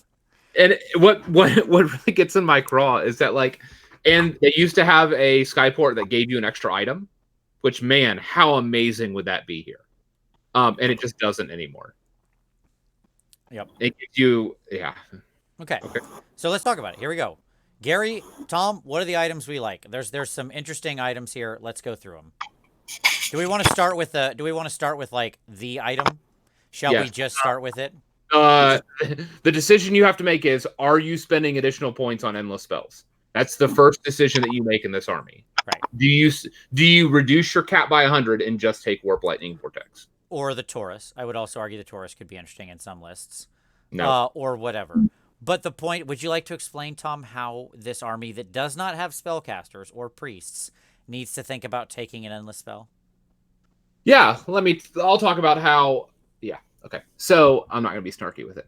So you can choose a spell in the bottle as your item on a chemist. And what that does is the chemist now can once per game cast any endless spell in the game as long as you've paid the points for it. Right. And ignore all restrictions. So they can choose from anybody. Any endless spells anywhere. Any endless spells that have ever been written in the game or will ever be written in the game can be purchased and put in the spell in the bottle. Yep. And once per game, you can cast that spell without failure, and it cannot be dispelled. Correct. Well, it can. Or it cannot be unbound. There it cannot be unbound. There you go. Sorry. Very different. Yes, it cannot be unbound. And so, like, you get to put an endless spell wherever, which means that anything in the KO book that allows pre-game moves allows you to drop a Warp Lightning Vortex on the enemy team at the top of one. Old Rat Trap, baby. Old Rat Trap is back. You loved Rat Trap before. How about unbindable Rat Trap? Because, yes, there's plenty of ways you can get this chemist over to the other side of the board where he's, like, right up on the enemy army as close as he needs to be to, like, drop this thing in their lines with its 13-inch range now. Yep. And because the way the spell in a bottle works, you can pick horrible things like Warp Lightning Vortex. You still got to pay the 100 points. Yep. And you only get to use it once. Once it's dispelled, it's gone. It's not like, it's if you've got a Grey Seer with Rat Trap and it gets dispelled, he can just redo it, right? Right. And you said not to, but Zinch do have an automatic dispel. They do. Right. Yes. Right. So but basically you can automatically cast it and it cannot be unbound. Now, when it comes to the enemy's turn, sure, they can try to dispel it as normal. Of course. But as it is, here we are. You can roll up on him and drop a Rat Trap. You're incentivized big because you get it once, so you don't want them to dispel it. So you've got to make it hard. So you go big. Yep. Right. And so what ends up happening is, like, what this incentivizes the army to do is to buy Rat Trap, get all of the guns, and then alpha people on the table. Which feels like we're just literally back where we were, only now they get Rat Trap. Sure, like a clown car style-ish build, but now you're in a Rat Trap as well as the clown car dropping on you. Right. Like, and guess what? That's your competitive build. Yeah, I don't know if it's the only one, but sure. It's not the only one, but it's the most obvious one. Yes, like I think there's probably a much more skirmishy type of thunder-based build. No, you're still skirmishy in that, because if they hit you, you just leave. Where I'm not wasting the points on Rat Trap, where I'm trying to waste the points on the alpha thing. So let me ask this: what 100 points can you spend that's going to do more than 20 mortal wounds to across their army? I don't know. That's possibly what? Comet. Yeah. A well-placed comet could do that damage across the army, but that's the point. Is that, like, when you look at what it's competing with, it's that 100 points is always going to be better spent on other armies' endless spells. Yeah, I mean, it's an interesting... I don't want to go too far down this rabbit hole, because, again, like, it is also set up aroundable to a point if you know people have it. Like, it's not... Rat Trap is Rat Trap, and it can be played against in some ways, depending on what the army is. It will have wildly varying effects on different armies. In general, I have had the position since the very beginning that Warp Lightning Vortex should be uninvented, okay? So, like, you know, if we don't want to use that example, we could go to something like Comet, which is fine. Or if you want to be more wacky, you could throw, like, you can just say Purple Sun or something, or I don't care, pick a thing. There's a few good ones. There's actually quite a good one in the Chaos, the new Slaves to Darkness. Yeah, the Darkfire Demon Rift or whatever. Yep. Yeah, the Demon Rift's really good. Yeah, you can spin that boy out if they have a big line of wizards, because it can drop out 9 away and then fly 12 and bomb hard, and like it would do a significant amount of damage because it hits every unit plus. Right. I mean, what I would say is this.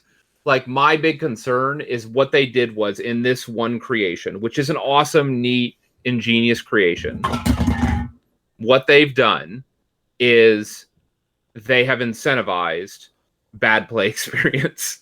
Somebody asked the question, with allies, can't you take the Vortex and Comet? Yes. And the answer is yes, you can, because Stormcast are an ally. I have a build. Gary, do you remember? So I have a build that drops Vortex Comet and then has two walls, so it walls them in behind it. Yeah. What was this? This is the one where you took the mercenary. The Aberrant Ghoul King, which has like the half move Cadaverous wall, like the Cadaverous barrier that halves move within 3 inches.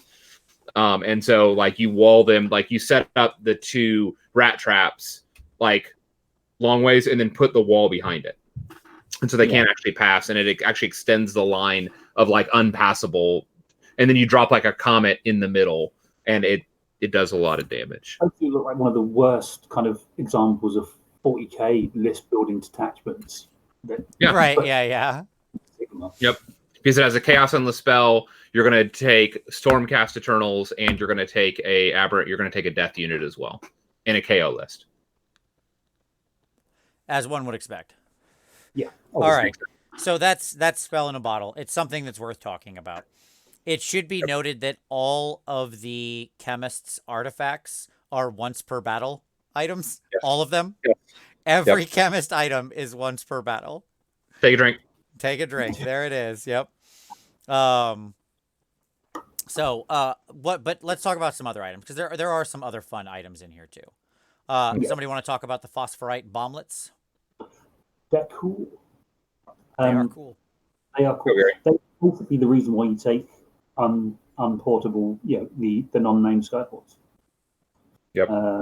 Because you end up because you're always going to take the Dirigible Master. The Dirigible Master. You're always going to take a chemist with the party popper. So, as most of the other barracks then dictate your item, you need to not be in those barracks to then take another unrestricted item, which will always probably be the fossil bombs. It's basically a shooting attack, but an ability, isn't it? So once per game, drink. There you go. Yep, once per game, once per battle. You can basically, in the shooting phase, pick a unit within 6 and keep rolling dice, and you do a mortal wound every time you roll a 2+. As long as you don't roll a 1, it keeps going. Yeah, it's basically KO Curse of Years. Yeah. Once again. It's fun. It's a cool item. And yeah, if you get a hot streak on that rolling, boy, can you do some mortals. Yep. It's incentivizing a certain style of play because it kind of has to go on the Injury Master, which you're always going to take, but now you're definitely going to always take it because he's the one that can take the item. Yep. So it's a shame, by the way, that it's there almost to a point, because I also love the concept of like the aether injection boosters, where when he retreats, right, he can use the disengage and fly high rules, right? So not only that, suit guy can bounce around in the same way, but of course, it's hard to pick that against the phosphorite bomblets. Well, there's an interesting incentive structure there, by the way, because if you do that, because of the way that the Hitchers rule works, he actually drags Endrin Riggers with him when he does that. Sure. Which is quite an interesting interaction. I will give that credit. Yeah. That's cool. I will point out that, like, the Endrin Master with dirigible suit, the special hero from the Aether War box set, he came out real decent in this. He turns on 2 of your best battle lines. He himself is a great hero who's fast and mobile and does good damage. And he has 3 decent magic items. Because his third one, the one we haven't mentioned, is a 3+ ignore spells and spell effects. Like, the best ignore spells and spell effects item in the game currently. You can also do fun with him. You can actually make him, like, he's got one shot 9-inch shot. One of his 3 guns is 9 inches and 1 shot. You can actually make it 18 inches and make it 3 shots. Yeah. Which is, you can make him a little gunboat if your tastes run that way. Well, and not only that, you're incentivized to take him always in a boat list, because when boats jump, they can take 7 Hitcher models. Right. So balloon boys, you're going to take in 6s. You're always going to be able to take an extra one if you want to, or like you can always take an extra one. So you're always incentivized to have at least one of the Endrin Masters. Yeah, and you never take Brock. So yeah, and Brock is the worst. Like, let me just say this. I'm going to say this. We're not going to mention Brock again in the show because there's no reason to. I didn't think it was possible for them to make a War Scroll worse moving into this book. And yet somehow with Brock, they managed to do that. Because what they did was they changed him to Baraknar, keyworded, which you would expect. He used to have a semi-usable ability that gave you run and charge in a bubble around him. And so if that had been Baraknar only, that might have been a really interesting incentive structure. I don't know, like Baraknar unlocks Wardens, so you couldn't use it with Baraknar unlocks Thunderers, so you couldn't use it with them, but maybe you could put some Endrin Riggers or whatever. But they even changed that. So now it's a bubble that you spend at the beginning of the charge phase of reroll charge. Right. Which is just not as good as rolling your charge and spending a command point afterwards. If anybody actually fails. Reroll. Yeah. And the 1 to 2 units you were probably charging within his radius. And it's restricted to Baraknar units only. Right. Yeah. He's just so hyper-focused in a very bad way. I would actually make a prediction right now and say I am wondering if the new handbook somehow does away with re-rolling charges after you roll the charge command point. Oh, sure. You mean the General's Handbook? Like GHB 2020. Yeah. I've got a sneaking suspicion. I keep seeing it so many times. It's like, it can't be that bad in comparison to that command ability and them not know that. Right. Do you know? Right. Well, there's a lot of those types of abilities. The reroll charge in an aura thing is not an uncommon thing that happens, right? Right. So I'd be fine with that, frankly.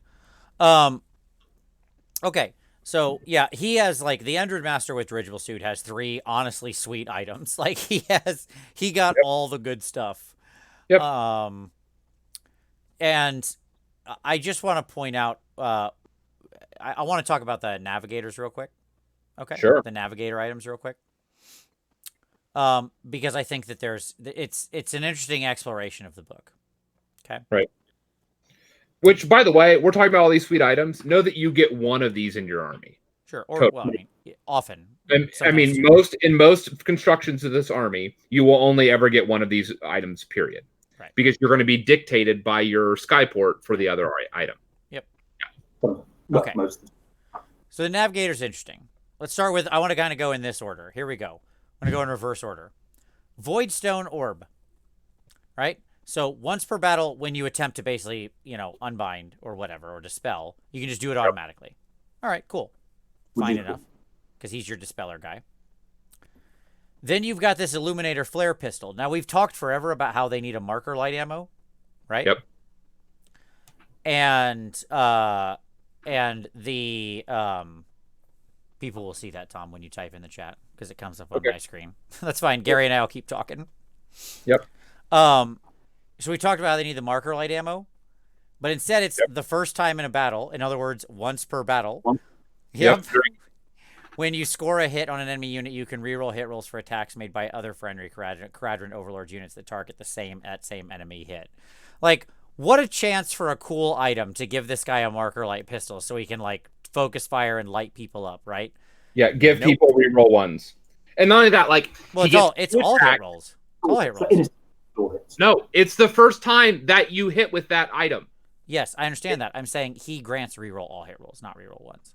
He does. No, what I'm saying, though, is that he only has 2 attacks on that gun. And he has to hit. Yes. And he has to hit. And then on top of that, it's only once per game. Yeah, I understand. It's so sad.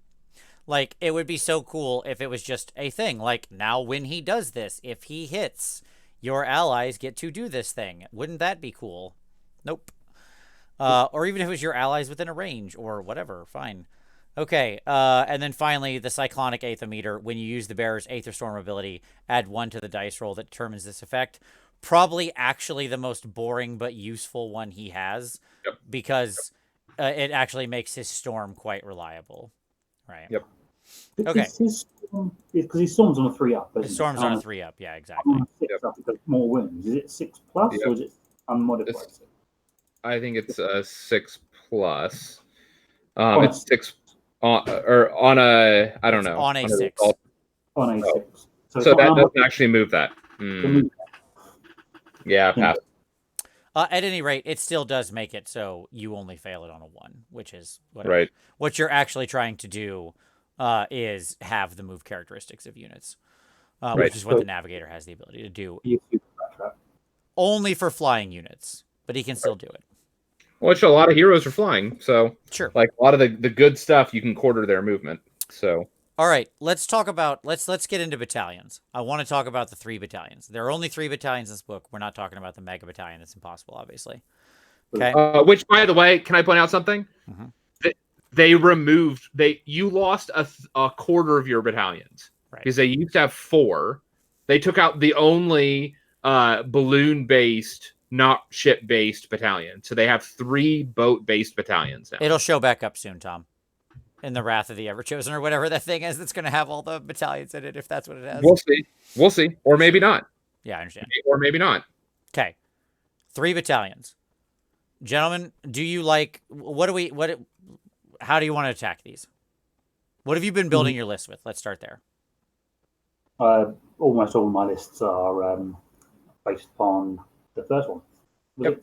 90% of them are Iron Sky Command. Although Escort Wing has also got a valid and useful. Yep. But, yeah. Okay. So, yeah, somebody walk me through Iron Sky Command and what you like about it, because it's not the actual battalion ability, which is just like whatever. Who cares? Go ahead, Gary. It is, well, we'll start in reverse order, I suppose. The ability basically gives you an 18-inch bubble from the Ironclad, which is not that, of immune to battle shock. Sure. Which is which, by the way, if you have a Admiral, he projects his own 12-inch bubble battle shock, and the Admiral will most often be in that Ironclad. So that's anti-synergy. Drink. Take a drink. Sure.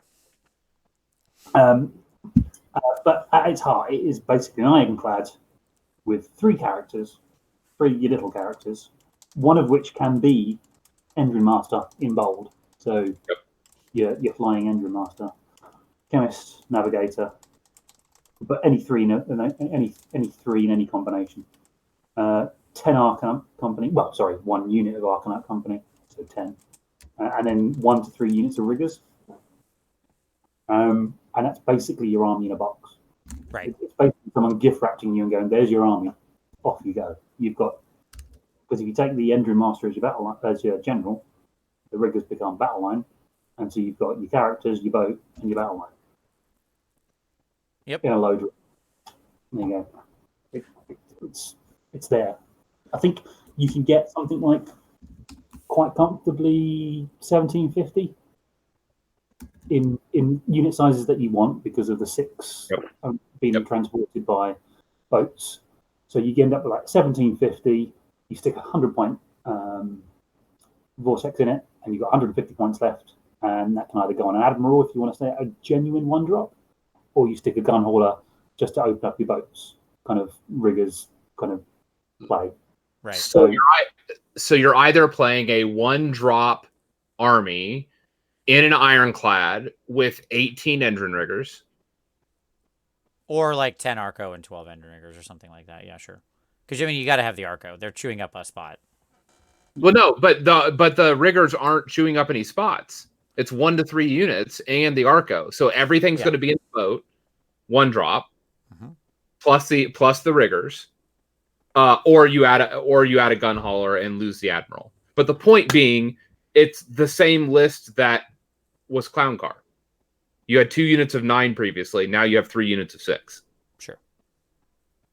Yeah, it writes itself. Once you've picked your way through the book, and you know the thing, you kind of get a short list of this is good and this is not. Yep. And that battalion kind of hits all the boxes of the things that you've figured out are good. Yep. And there you go. Off you go. Yep.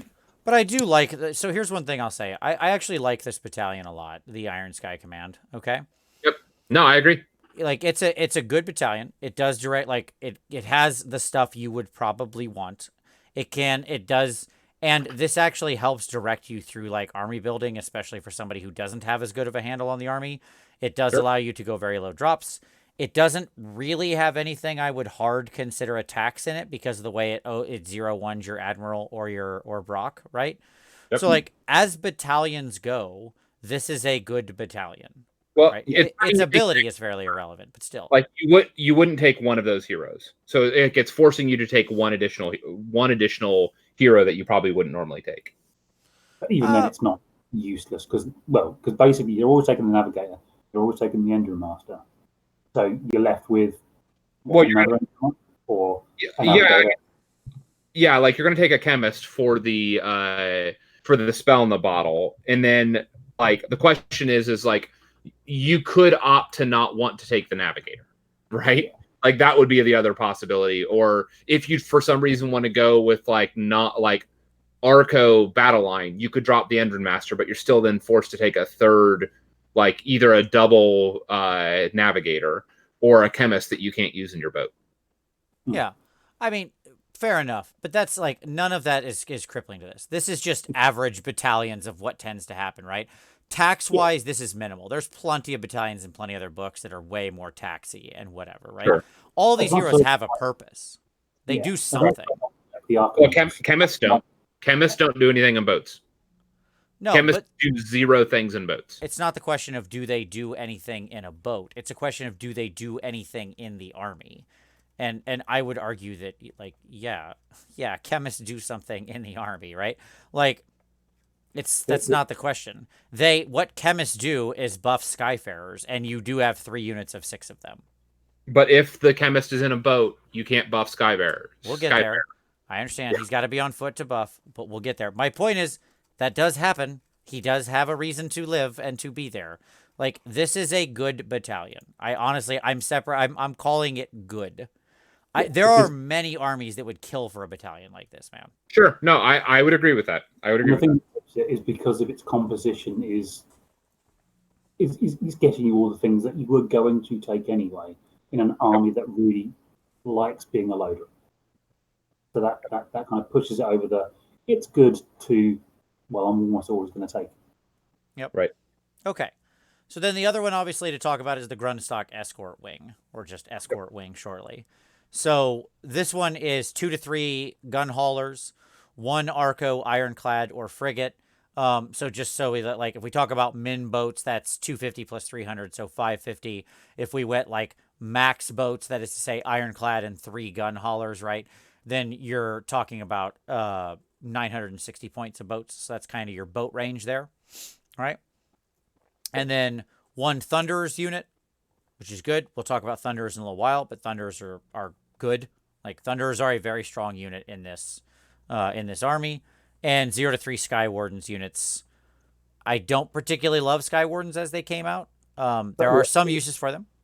It is 0 to 3, luckily. But it's 0 to 3, exactly. Yep. So, like, this is, to me, one of those more, like, good backbone things. Because I think gun haulers can be quite useful. Especially with the engine work, which we'll talk about in a second, that lets them, like, haul things around. Ironclads and frigates both do stuff, as we've mentioned, for just their standard utility, and Thunderers are a really good unit. So this is just kind of your backbone stuff, right? Right. This basically percolates the other build of the army. Mm-hmm. Right. They're both around battalions, and this is the other one, where you take a big old unit of Thunderers in an ironclad. Yeah. And it should be noted that obviously gun haulers do have an opportunity in one of the skyports to become battle line.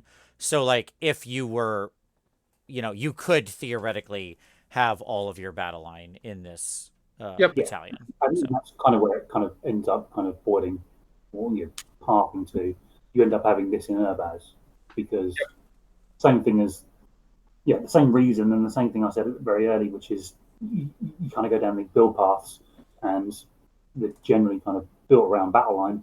You take Urbaz and then you take this because it then hits all the markers of you've got your battle line, you've got your load rock, you've got your extra item, and off to the races you go. It's the same thought process of I don't have to take Argonauts. Yeah, sure. And I'll also say this is actually the battalion that has a decent ability, like, which it's the Escort Wing's ability is at the start of your shooting phase, you can pick 1 enemy unit for this battalion to focus fire on. If you do so, you get to reroll hit rolls of 1. Reroll hit rolls of 1. There it is again. Take a sip. For all attacks made by units from this battalion that target that unit in the phase, which is actually pretty cool for, like, tearing people down. That's quite a wide selection, and the fact that you get to, like, change who you're focusing on every shooting phase, I actually quite like.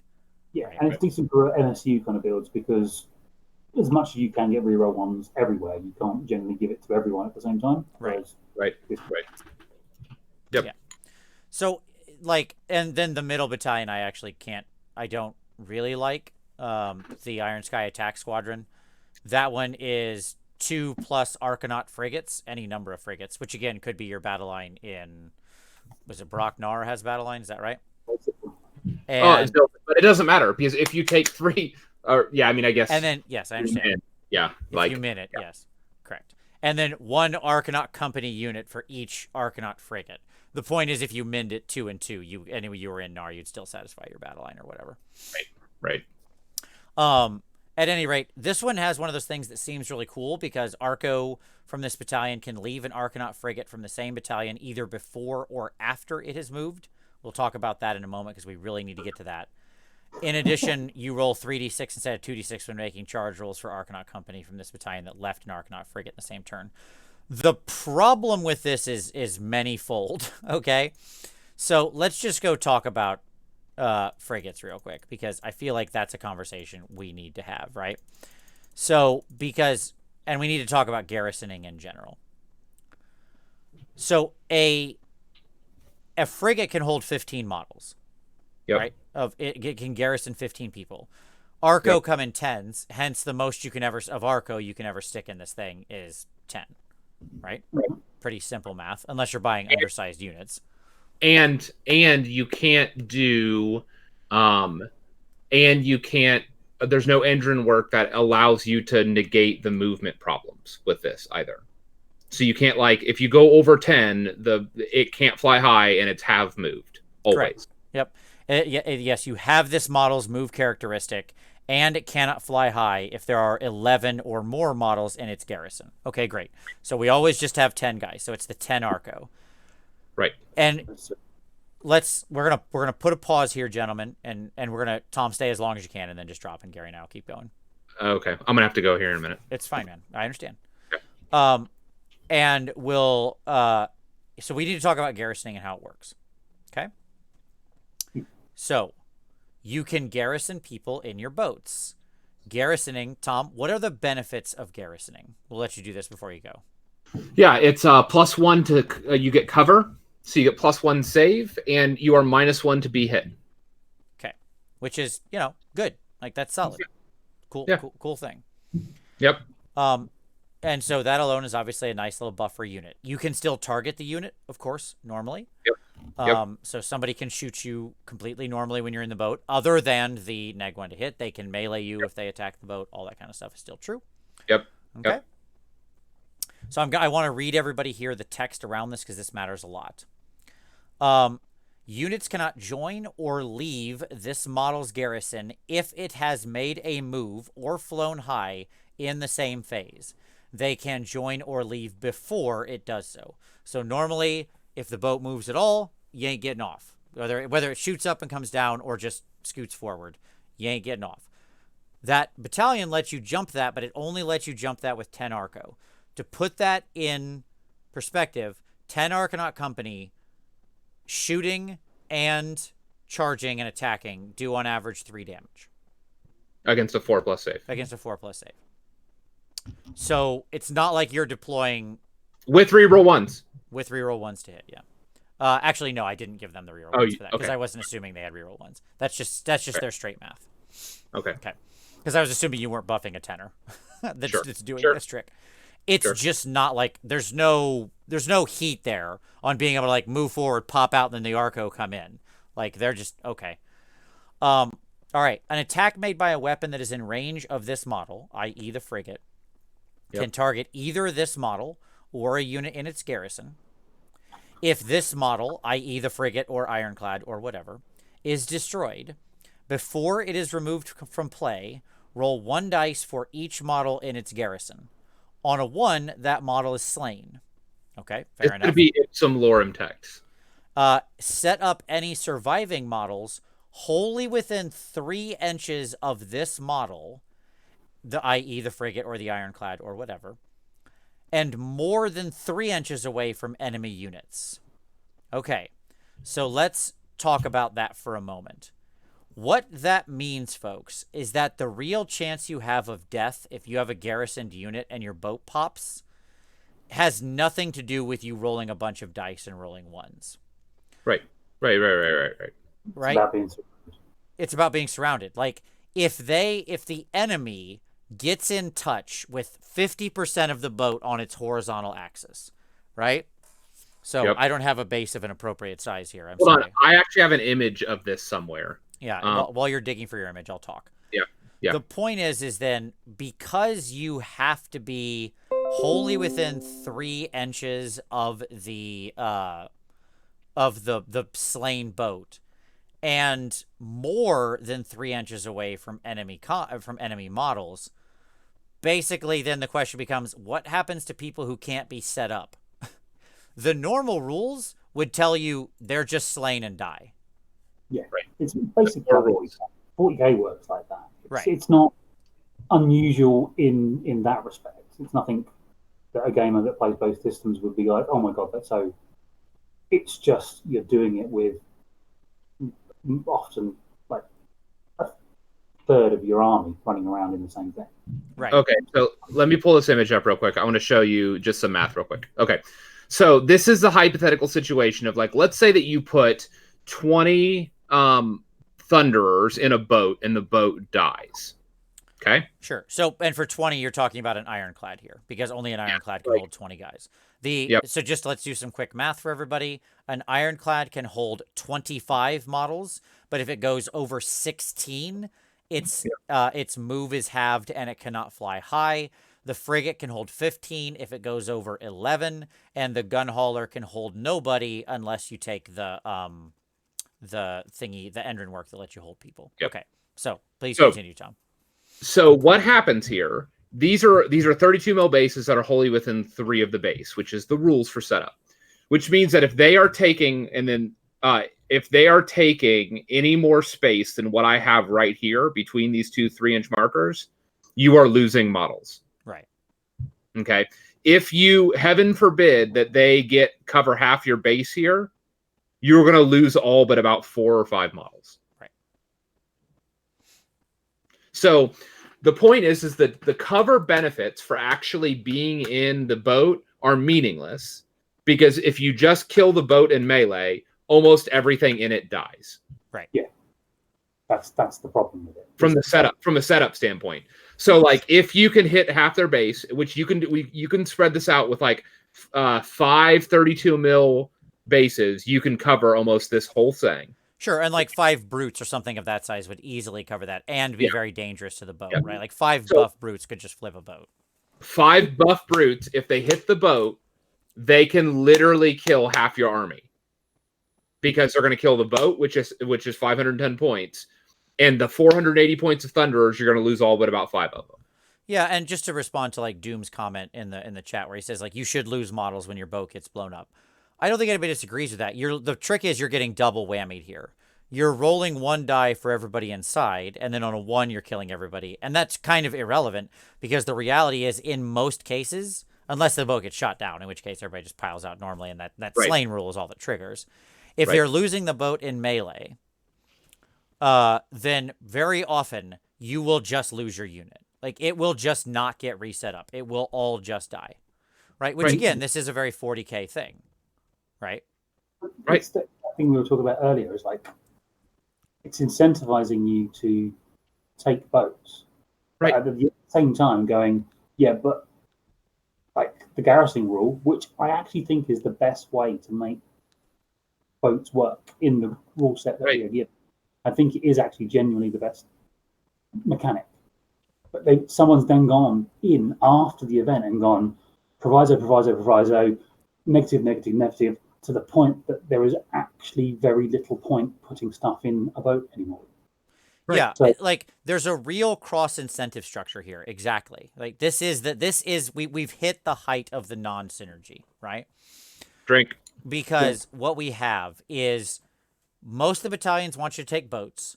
The boats have new cool garrisoning rules, which can be a neat way to get your slow troops around the battlefield. That's a cool thing, right? That's cool. No, full stop. That is cool. Your dudes can shoot outside. Okay, sweet. Everybody gets to fire off the boat. Neat, cool stuff. Right? A bunch of abilities turn off when they're garrisoning as well. We haven't talked about that. Right. But hold on, I'll get there. I'm getting there. But then on the flip side, it says most abilities that are on War Scrolls stop working whenever anything's garrisoned. And if you lose this boat in melee, basically everybody inside dies.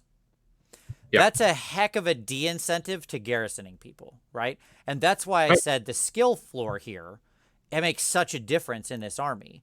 Because people who are just like, who are coming to this army and playing it are relatively new and like trying to use their boats in the way the game seems to want to tell you to do it, which is like throw dudes inside and go drive them forward and then have them shoot at like relatively close range because most of the guns fire at like 12-inch range, right? Yep. Then they're going to do that. They're going to do what the book seems to be telling them to do. And then somebody's going to charge that boat in melee and then they're going to lose, a third of their army and be like, in a world, we live in a world where you can teleport charge reliably. Sure. Yeah. I don't care if it's Ard Boys or if it's Marauders. Both of them are teleporting blocks that have reliable 9-inch charges.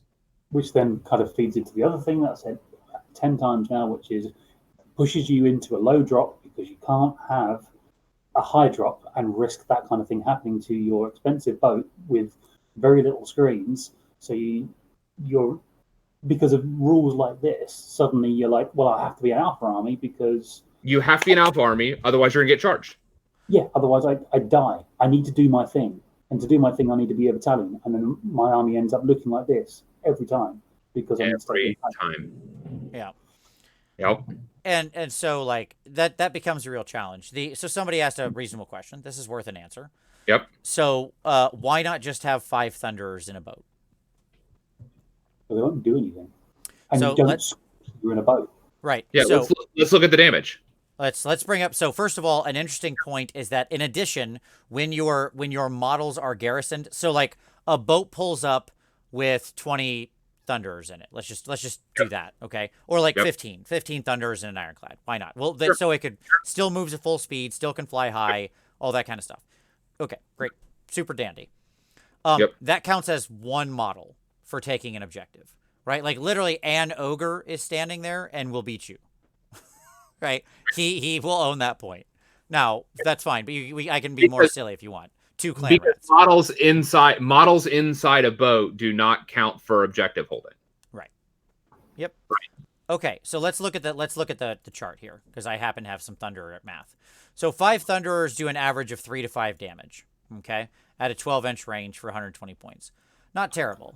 20 Thunderers do 13 to 16 at a 12-inch range for 480. This is pretty decent ranged damage.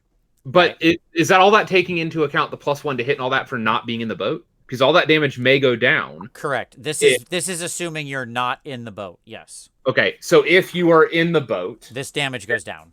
All that damage goes down by about 10 to 20%, right? I don't have the numbers in front of me, but yes, it would be a noticeable drop. My my back of the napkin numbers is this math would drop to about probably 8 to 11.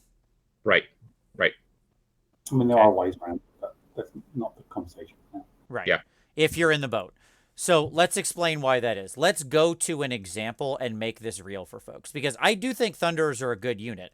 I really do. Like, I think Thunderers are really cool. So Thunderers have like 50 million weapons profiles. Like, Tom, you can go back to your camera now unless we just want to stare at that image all day. I'll be back in a second, guys. 2 seconds. Sure, you're fine. So I'm going to talk about Thunderers. Thunderers are 4-inch move, 4-up save, 2 wounds, which is cool. 2 wounds now. It's good stuff. I love that they're 2 wounds now. Yep.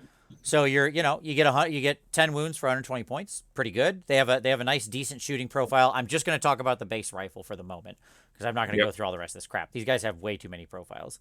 They have 8 profiles on their scroll for the love of all that is holy. Okay, so the rifles are 18-inch range. Good range. Nice. 2 shots. 3s and 4s, neg 1 damage. Okay, cool. That's a good shooting profile on this unit. Like, no joke, that's a solid profile, right? Mm-hmm. And to get those 2 shots, they don't have to be like outside of 3 or not have moved or some of the other stuff you see in things like that are cities units, right? Right. It's just this is all the time. And the champ basically has a double-barreled version that's just 4 shots. Okay, cool. Same exact profile, just twice as many shots. Super fun. Okay. They can everybody can replace their weapons with, not everybody. 1 guy will remain normal, and then 4 other people can all replace their weapons, right?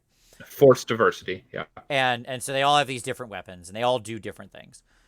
So, like, I just want to kind of explain the garrisoning thing. So, like, take the Etheric Fulminator, which is this 9-inch range, honestly, like, pretty bad gun. It's 3 attacks on 3s and 3s, neg 1 damage. But you subtract 1 from hit rolls for attacks made by enemy models within 3 inches of any friendly models armed with a fumigator. Oh, super cool. Okay, that's like neg 1 to hits are always good. He's a netter, right? He's just effectively a high-tech netter. Right. This ability cannot be used by a model that's part of a garrison.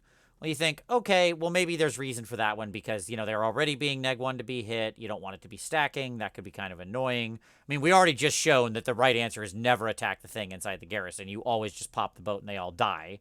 So it's kind of irrelevant anyways, but whatever. I could see the justification. Drive them back. Add 1 to the attacks characteristics of missile weapons used by this unit while any enemy units are within 3 inches of this unit. Okay, cool. So what is that telling me? It's telling me Thunderers are like your close I talked about this being what I wanted them to be, right? The close combat, shotgun troops that like drop in and do the dirty business at close range. Like, super cool. Yep. And I was like, oh, neat. You can put him in the garrison. The boat pulls up, gets into combat. It's high risk because you could lose the whole unit very easy, as we just pointed out. But at least there's like a reward there of like, okay, cool. Now you're making a bunch of shots. So you try to level the thing, right? This ability cannot be used by a model that's part of a garrison. Right. Okay. Like, I don't understand the justification for that one, I guess. They have no abilities. Yeah, driving them back doesn't count, but driving them off your boat. Right. You wouldn't, well, yeah, exactly. Which seems like the most important time you'd want to be doing it. Like, when they're protecting their most valuable asset. Right? And then the pin them, shred them, finish them thing. Nick, they don't get the 6++. Only the boat gets that. Okay. The pin them, shred them, finish them. There's 3 other special weapons.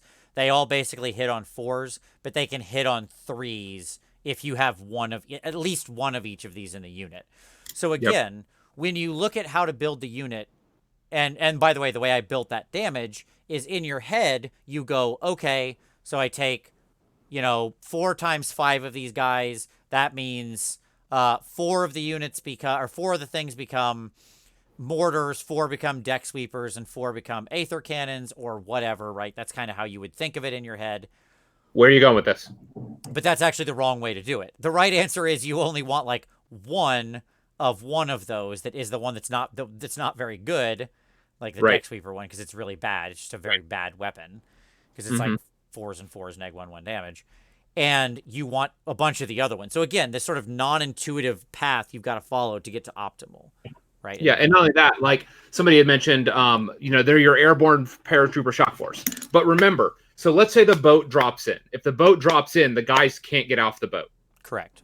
So unless you double turn, they will melee you. If you are in melee, you can't get off the boat. Right, and if the boat suffers more than X number of wounds, like let's say 7 in the case of an ironclad, it can't fly high anymore. Right, and if the boat tries to retreat, you can't get off the boat. Like, here is one of the most interesting examples of this. Okay. Yeah. Tom, you're the one who originally gave me this example, but I think it really proves some of the challenges with the way this stuff works. So the chemist. Yeah. The chemist. Yes. That's exactly where I was going. So let's talk about the chemist. Okay. So, yeah. Can I do this quickly? Go ahead, please. Yes. This was your example originally, and it's really good. So the chemist gives a buff that is reroll 1s to hit. Reroll wounds to hit. Reroll 1s to wound. Reroll 1s to wound for a unit within 12 of him in the hero phase. Okay? Okay. For a Skyfarer unit, so not boats. But if he's in the boat, he can't use this ability. Yeah. Okay? But you can leave in range of the boat, buff them, put them on the boat, and then the boat. Right. And so if you start him in a boat, he cannot buff, and that boat moves, he cannot buff until turn 3. Because if you start him in the boat and he doesn't leave the boat immediately, right? Right. When the boat moves, he doesn't get out of the boat until the movement phase of turn 2, which is past his buffing, meaning that he can't actually use his ability until turn 3 of reroll 1s to wound. Right. So you don't start with that guy in a boat. So the only way to use him is to deploy him outside of the boat with the unit, because he can't buff units in the boat either, I don't believe. No, he can't. No. So neither he nor the unit targeted can be garrisoned. So he has to start out of the boat with the unit, and then you have to buff them at the top of 1, and then have them in the move phase go into the boat, and then teleport the boat across the table. That's the only way to get that buff in turn 1. And that just seems janky to me. Especially because you're going to set it all up and then pull it all off the table at the top of your hero phase. Right. So again, it's just like it shows kind of the wacky nature of how some of this stuff interacts. Like there's a lot of complexity here that's really challenging. This is one of the reasons that I say, like, I can't imagine recommending this army to a new person. And it's a shame because, like, honestly, this is one of the coolest. No, let me pause that. This is maybe the coolest looking army in AOS right now. And it's dwarves. That's really making a statement from me, right? I hate dwarves. Yeah. But, like, that's cool, right? Yeah. I mean, the boats look amazing. Your Thunderers look cool as all get out. The even like the rigger dudes with their chainsaws are cool. Like, hey, I like chainswords. Chainswords are sweet, right? Who doesn't love chainswords? Yeah. So you know, this is just kind of the way we get into with this sort of garrisoning thing. All right. So Thunderers, the drive them back, or the pin them, shred them, finish them, yet again cannot be used on a model that's part of a garrison. Yep. So even that +1 to hit doesn't work when they're in the garrison. So like all of these abilities drop away when they're garrisoned. So what has happened now essentially is that they have given you the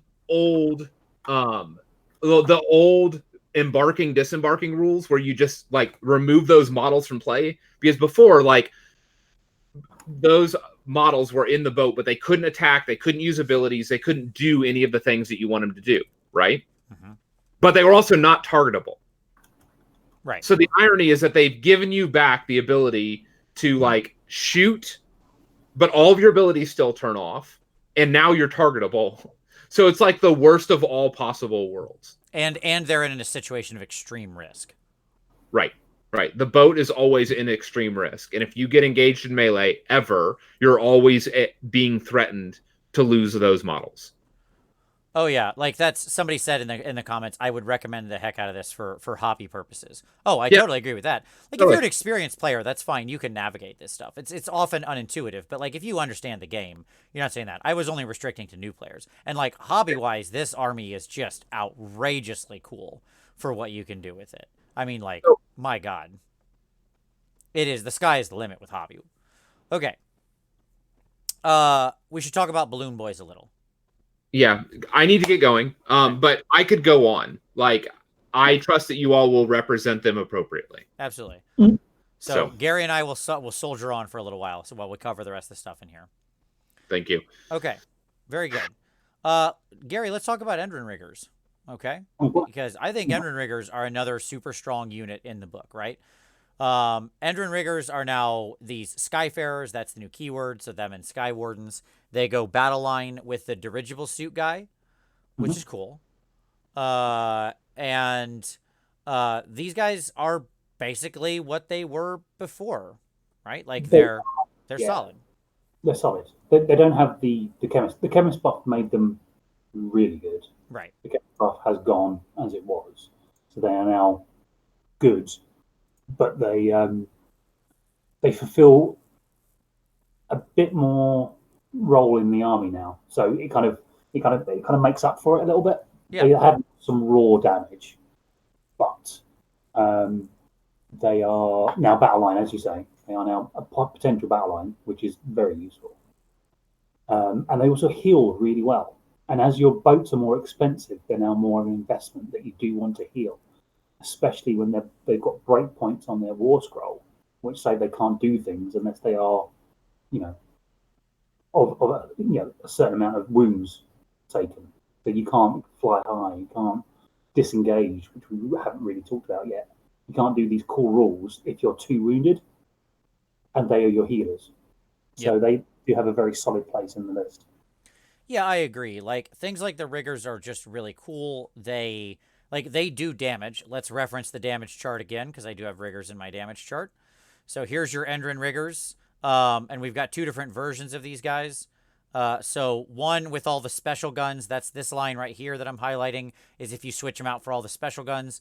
6 of them do on average 8 to 10 damage at a 12-inch range for 200 points. If you keep that, and this is both assuming shooting and melee, by the way. This is assuming you shoot somebody and then charge them, which is highly likely with Endrin Riggers. That's kind of what you're on about. And then if you keep them in the standard guns, they all get to keep their big chain swords. And so they actually average 11 to 14 damage over both shooting and melee in that turn at a 12-inch. Again, starting at a 12-inch within 12 inches for 200 points. 200 points, that's perfectly respectable. Absolutely. Like that's, when you look at this chart, they are one of the best like damage punches per, pound per point punches that you can get, right? They're very solid. And little things as well, which we haven't really broached into as a whole. Again, anti-synergies. A lot of the time, the boats are coming down 9 inches away. Right. A lot of the guns have had their ranges nerfed to 9 inches, so they can't shoot, or kept at 9 inches, so they can't shoot. So, like, the big difference between, say, riggers and wardens is the wardens can't get transported and can't shoot before they do anything. Right. Because they got 9-inch guns. Yep. Arms are generally considered to be trash now because all their ranges were taken back to a fraction of what they were, including the pistols, which are now 9 inches. Riggers kept their 12-inch gun. So they can do these things still. So that they became better just by sheer fact that they can still do the things that the other army can now no longer do, which was shoot them in that. Yep. Yeah, and I mean, this, like, they do have the option to take some special weapons. I don't really want to dig into the details of all these special weapons, but they do stuff. It's fine. Like, one of them can give you +1 to charge. It's cool. But I think riggers are really good because, yes, they do repair sky vessels, and, like, in a pretty strong way, too.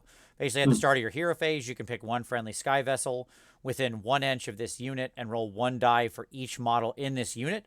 For each 4+, you heal a wound. It should be noted with the boss guy. What's their character names? Endrin Master, is that his name?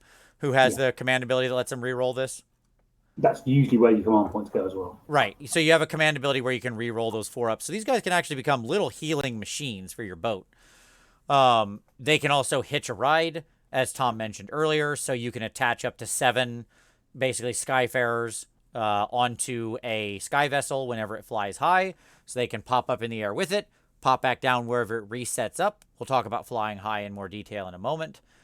They as well have to be set up more than 9 inches away, which is why I agree the riggers are strong, because the Endrin riggers keep that 12-inch gun. So what's important to understand here, everybody, is when you have to set up, it specifically says more than 9 inches away from enemy units. Hence, if your gun says 9 inches, as Skywarden's base gun does and Arco's base gun does,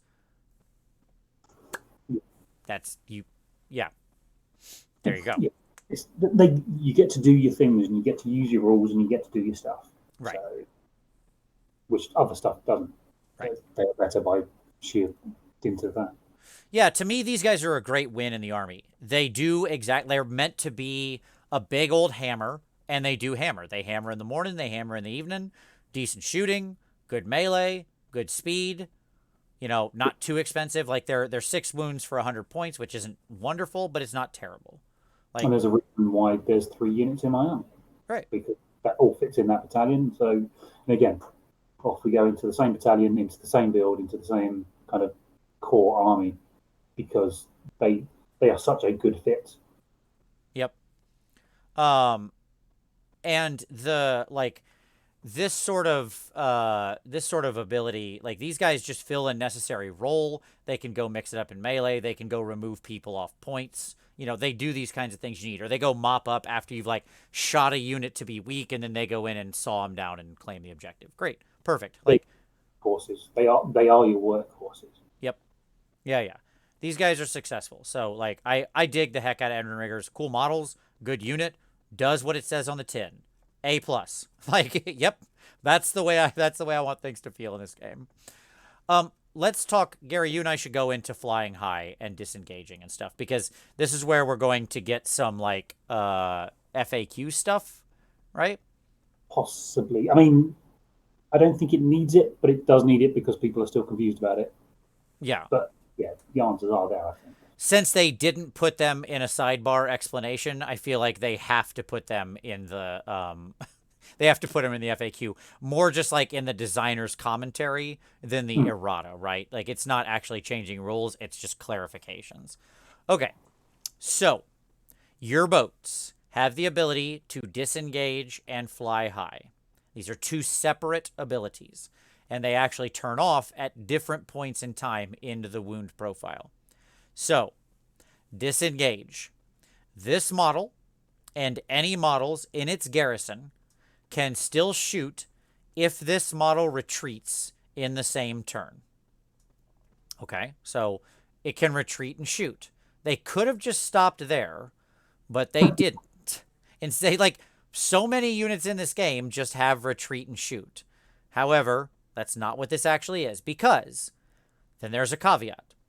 As long as there are no enemy units that can fly within 3 inches of this model at the start of the retreat move, and there are less than 10 wounds allocated to this model at the start of the retreat move. Okay? All right.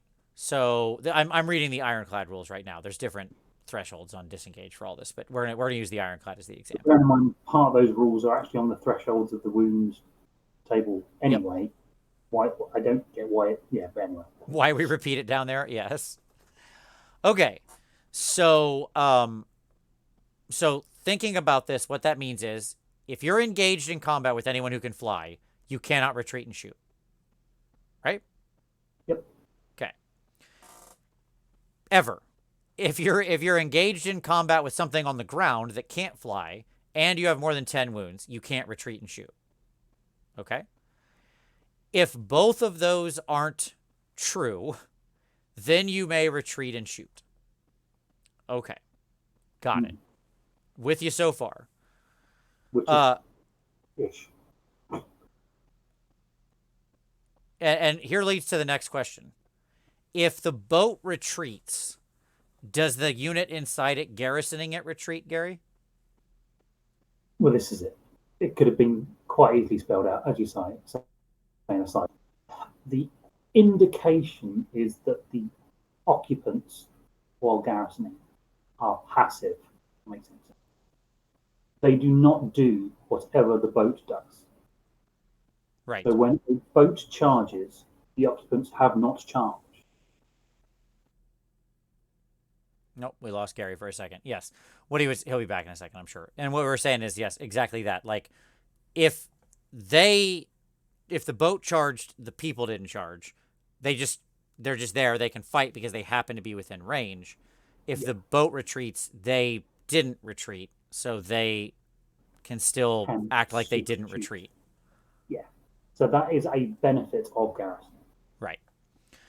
Now, again, I read that the opposite way the first way around. You know, you and I had a long discussion about this because I read it as like, oh no, it's obvious because it says this model and any models in its garrison. It seemed to want to like, you know, there. And it's like they're starting in combat. They're within 3 inches of an enemy. Now they're not. Doesn't that count as a retreat? But like, so this needs an FAQ because this could be argued up and down all day. I don't like, there's indicators in the text, but it's far from clear. Right. Okay. And Naga Knocker, I totally agree with why you're why you disagree. Totally understood, man. That's why I want an FAQ for this because I read it. I can read it both ways and be reading it in good faith, right? As to trying to like divine what their intentions were with it because it's just a super complex interaction by the rules of the game. Okay. So anyways, FAQ it.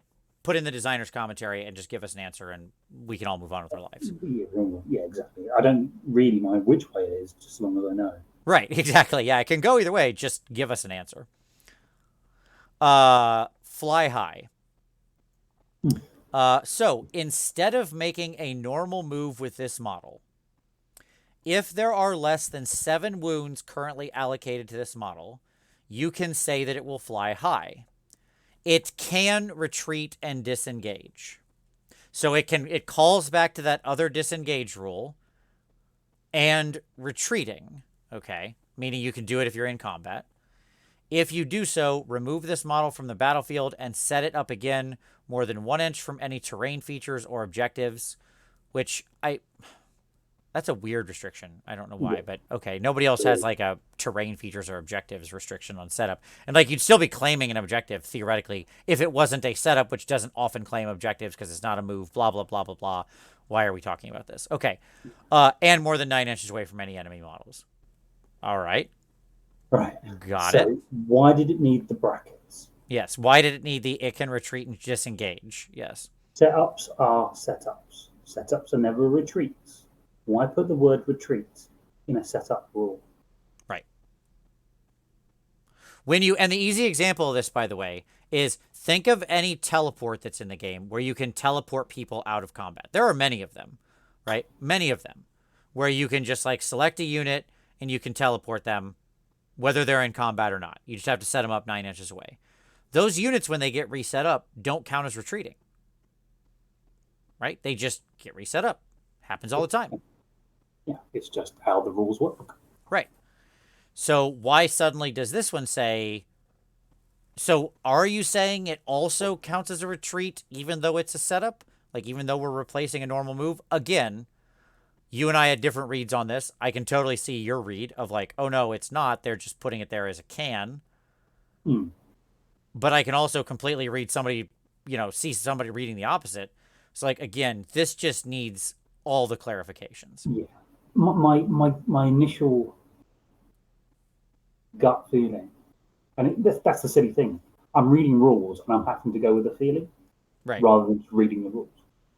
My feeling is that you can either do a setup and then you've got to be 9 away, or you can do a retreat and be 3 away and carry on claiming objectives and things like that. They are 2 separate tools for doing 2 separate things. And they've somehow managed to muddy the water and confuse both of them together. Right. But my gut feeling is that setup is a setup, but you have the disadvantage of being further away. The retreat is a retreat, and you can still kind of hug objectives and whatnot, and still shoot. Basically, your objective play is retreating out of combat and shooting them off the objective, so you outnumber them 1-0. That's how I think they kind of tried to kind of make it play. Yeah, the idea would be you disengage alone, float 3 inches away, and then you unleash all the guns, right? Yeah, and you only do the setup if you're in dire straits and you need to get out of dodge and retreat to a prepared position, and you still get to do the same thing, but it's maybe even if it's a setup, you can also charge as well. But you've got more space. You've got you can go further, but you've got to be further away as well. So it's a more safe move rather than a more the kind of dangerous retreat and kind of hoping that the point blank works. Right. Yep. So it's tricky. It's tricky. It's tricky to rock a rhyme or to fly high. It's tricky. Yeah. Tricky. And the passive occupants again is just it's something you can only infer by reading the book about 20 times. Yep. Some things don't make sense unless that is the case. Yep. So again, it could be that if that's not the case, it's just yet another disincentive to garrisoning. It would probably be the final, the straw that broke the camel's back for garrisoning. Right. Right. Okay, let's talk about a few other fun things here while we move through these. So here's a fun thing. So Gary, have you looked at all at Thundrik's Profiteers and Bjorgen Thundrik? This is like the Underworld's warband, right? The special character. Yeah. I'm bringing him up for a very specific reason, which I'm sure you know. There's a whole heap of things actually, but the main one is, why is their Arcanaut pistols 12 inches? Right. So this guy's real fun. So as Tom mentioned earlier, right? So this guy is a version of the chemist, right? That's who's leading this thing, right? He is a chemist. He himself is an aether chemist, Bjorgen Thundrik. Even though his chemist ability is actually different to the other chemist ability. Right. What's fascinating, and I want to make sure people notice this, is that the regular chemist gives your Skyfarer's unit, in your hero phase, he can choose a unit to do this, reroll 1s to wound. Bjorgen gets to do the same thing, but he gives them reroll 1s to hit. Good. So, like, it's kind of actually interesting that you can take both a regular chemist and Bjorgen, and you can then have them rerolling 1s to both. as it will be, as it's generally pretty tough for them to get aether gold. It's kind of a neat way to then balance that out. You know, it's a little more expensive, like Thundrick's 140 points, but you do get his little profiteers. And yes, as you mentioned, his homeboy still has the old school pistol, his Arco. He has like the last remnant. Yeah, it's even worse than that because all the dudes, you know, what's his face has got the old pistol. The volley gun is 18 inches, which has been nerfed to 12 inches in regular Arcanauts as well. So they've got all the old ranges and all the old weapons. They're the profiteers. They kept all the good stuff, apparently. Yeah. Yeah. So it's either a cut and paste error.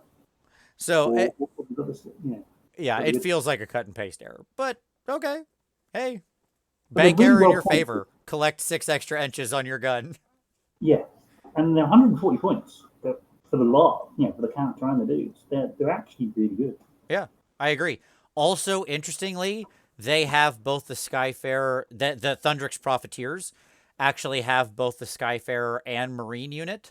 So they're like actually a unit of like these dudes can board boats, right? Because they have the Marine keyword. You can only garrison on a boat with Marines, and all of Thundrick's Profiteers have the Marine keyword, even though they like are a different type of unit. So that's kind of cool. It's a Marines generally are people on foot only, and Thundricks have a flying guy who goes. Right. Yep.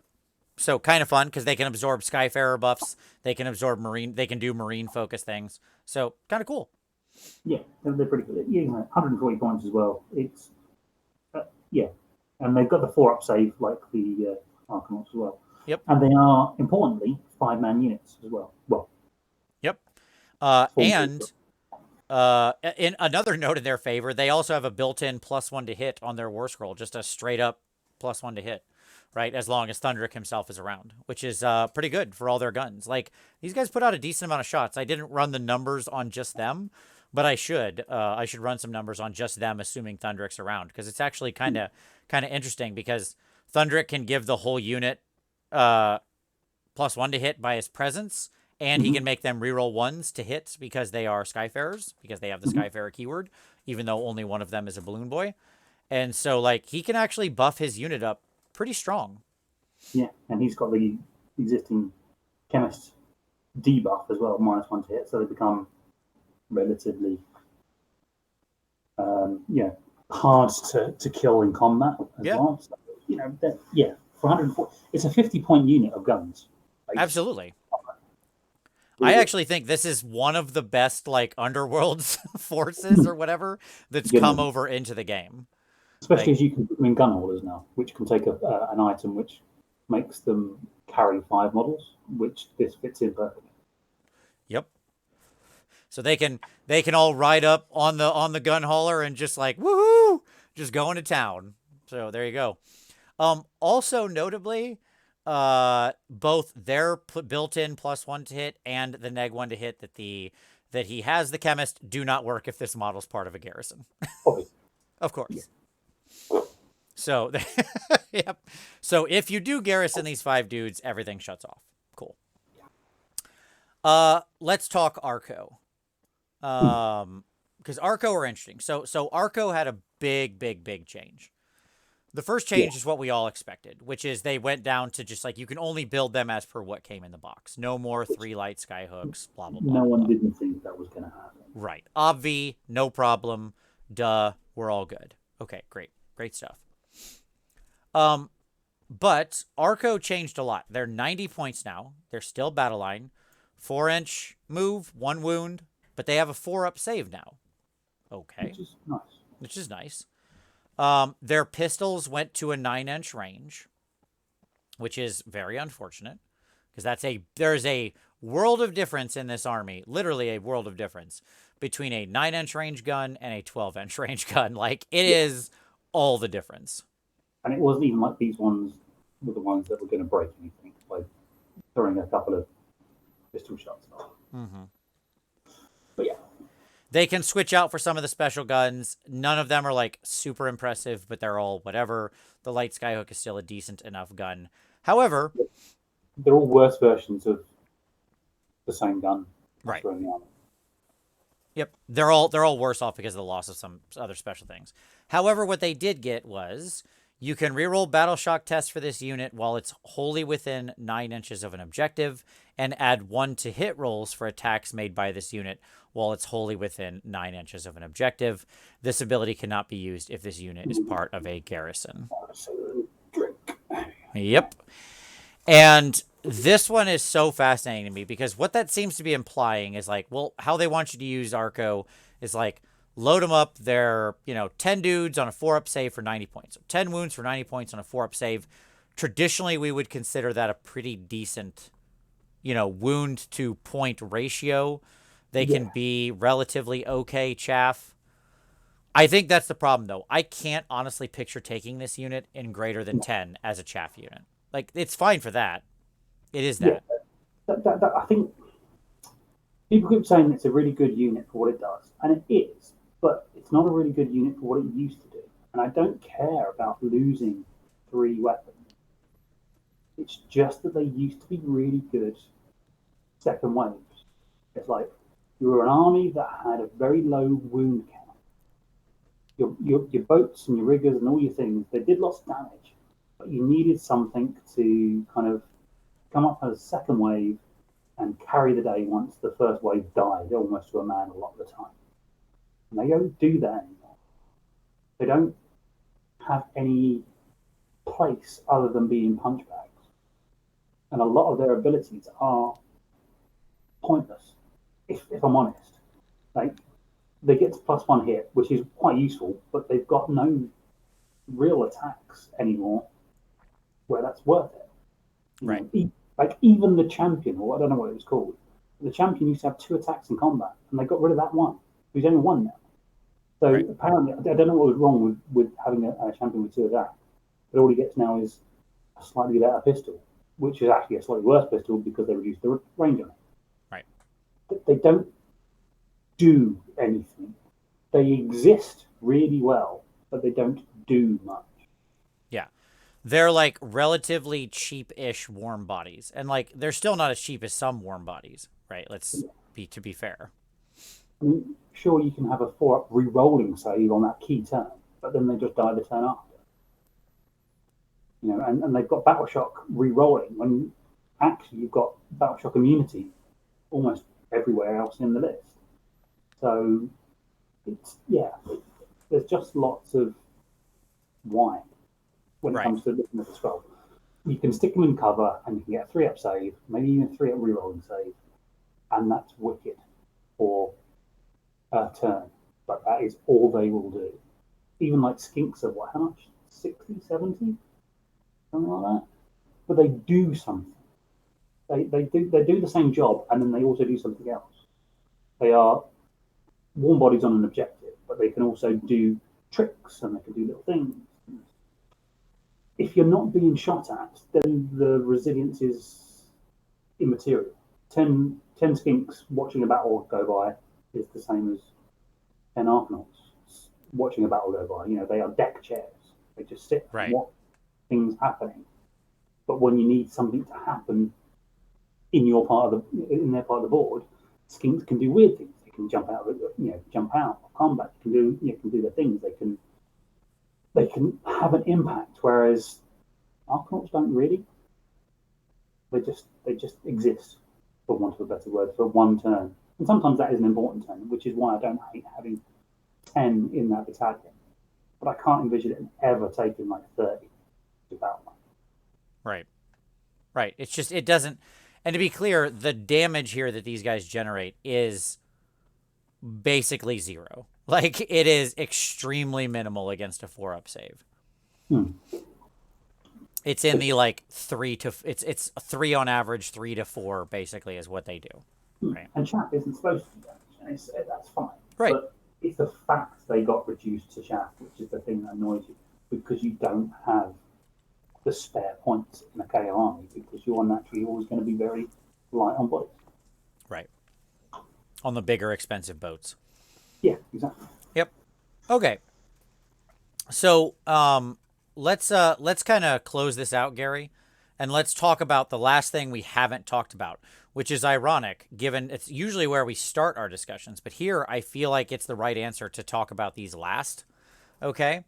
Which is the skyports. So let's make a little blanket statement up here about the skyports. Okay? So, first off, the skyports, the relevant thing we care about here, number one, frigates become battle line in Barak Zilfin, or Zilfin, however you say it, sorry. Thunderers become battle line in Barak Nar, and gun haulers become battle line in Barak Urbaz. Okay, so we can turn 2 of the boats into battle line, which, by the way, I love that. Nothing has made me want to build this army more than battle line frigates. Like, the fact just doing, like, 2 ironclads, 3 frigates, and then, like, an engine master in a dirigible suit, and jobs a good 'un. I'm pretty sure that fits in the army. Yeah, that's much. right. Yeah, I think I'm 10 shy. I think that's 1990 because the engine master in suit is 220.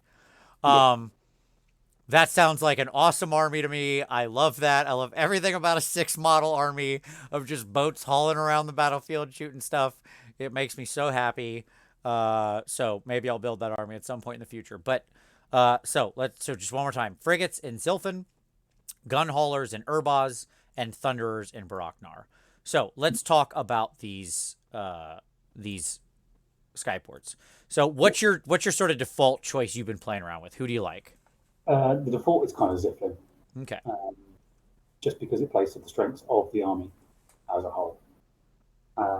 Not for the frigate battle line, unfortunately. They get a pre-game move. Well, not even a pre-game move. It's a hero phase move once per game. Yep. So for all intents and purposes, it's a pre-game move. You have your hero phase, you do a move, and then you get to go with all your movement phase stuff. And importantly, they get to do it in the hero phase. It's not the start or the end or anything. It's just the hero phase. That means you can then cast a spell, which means then you can pop your spell in the bottom. Yep. So Zilfin, the army is kind of incentivized to move into an Alpha Strike army, and Zilfin helps that because you get to do extra movement shenanigans. Aside from that, you also get fairly decent buffs. I mean, obviously, it's reroll ones, Right. So, you get the reroll ones for your sky vessels that target other units that can fly. You get that generic article out of the beginning of the book. Yeah, yep. Exactly. But the real powerful one is the automatic 6-inch runs. Right. And they changed that from the old book. It used to be on the skyboxes only, and now it's for everything in the army. So that's really good. You're basically having 18-inch automatic moving riggers or 10-inch moving arcanauts, which they might as well be doing that because they're not going to shoot anything because they've got no range. Right. So all your stuff becomes much better at claiming objectives, which means you don't have to waste command points or you don't have to risk anything because you've got guaranteed ranges and you've got a better alpha. And obviously you start building it into the same battalion. Some of your riggers become, battle line, yada, yada, yada, and then become really fast moving. And the hero phase move that you've got with your boat means that you're taking the boat, which you can heal with the riggers. And yeah, all the synergies start finally coming together in Zilfin. Yep. Yeah, absolutely. They, like the everybody always runs 6. We should say there is some run and charge you can get at in here. So, or like run and shoot, run and charge, whatever. So like it is actually super useful to have this. You also get 1 extra sky vessel in your army can have a great engine work, which is the boats. It's your mount traits for boats. So you get an extra free one. If you have a battalion, you end up with 3, which is really cool. So I don't know that you necessarily have 3 boats, but if you happen to have 3 boats, and it's because some of these builds will have 3 boats, they all get 1, which is cool. Yeah. The important thing as well is that your command trait is only dictated by an admiral, which you're probably not taking. Right. Yeah, so this is one of those ones where a Barak Zilfin general that is an Arcanaut admiral must have this command trait instead of his normal one.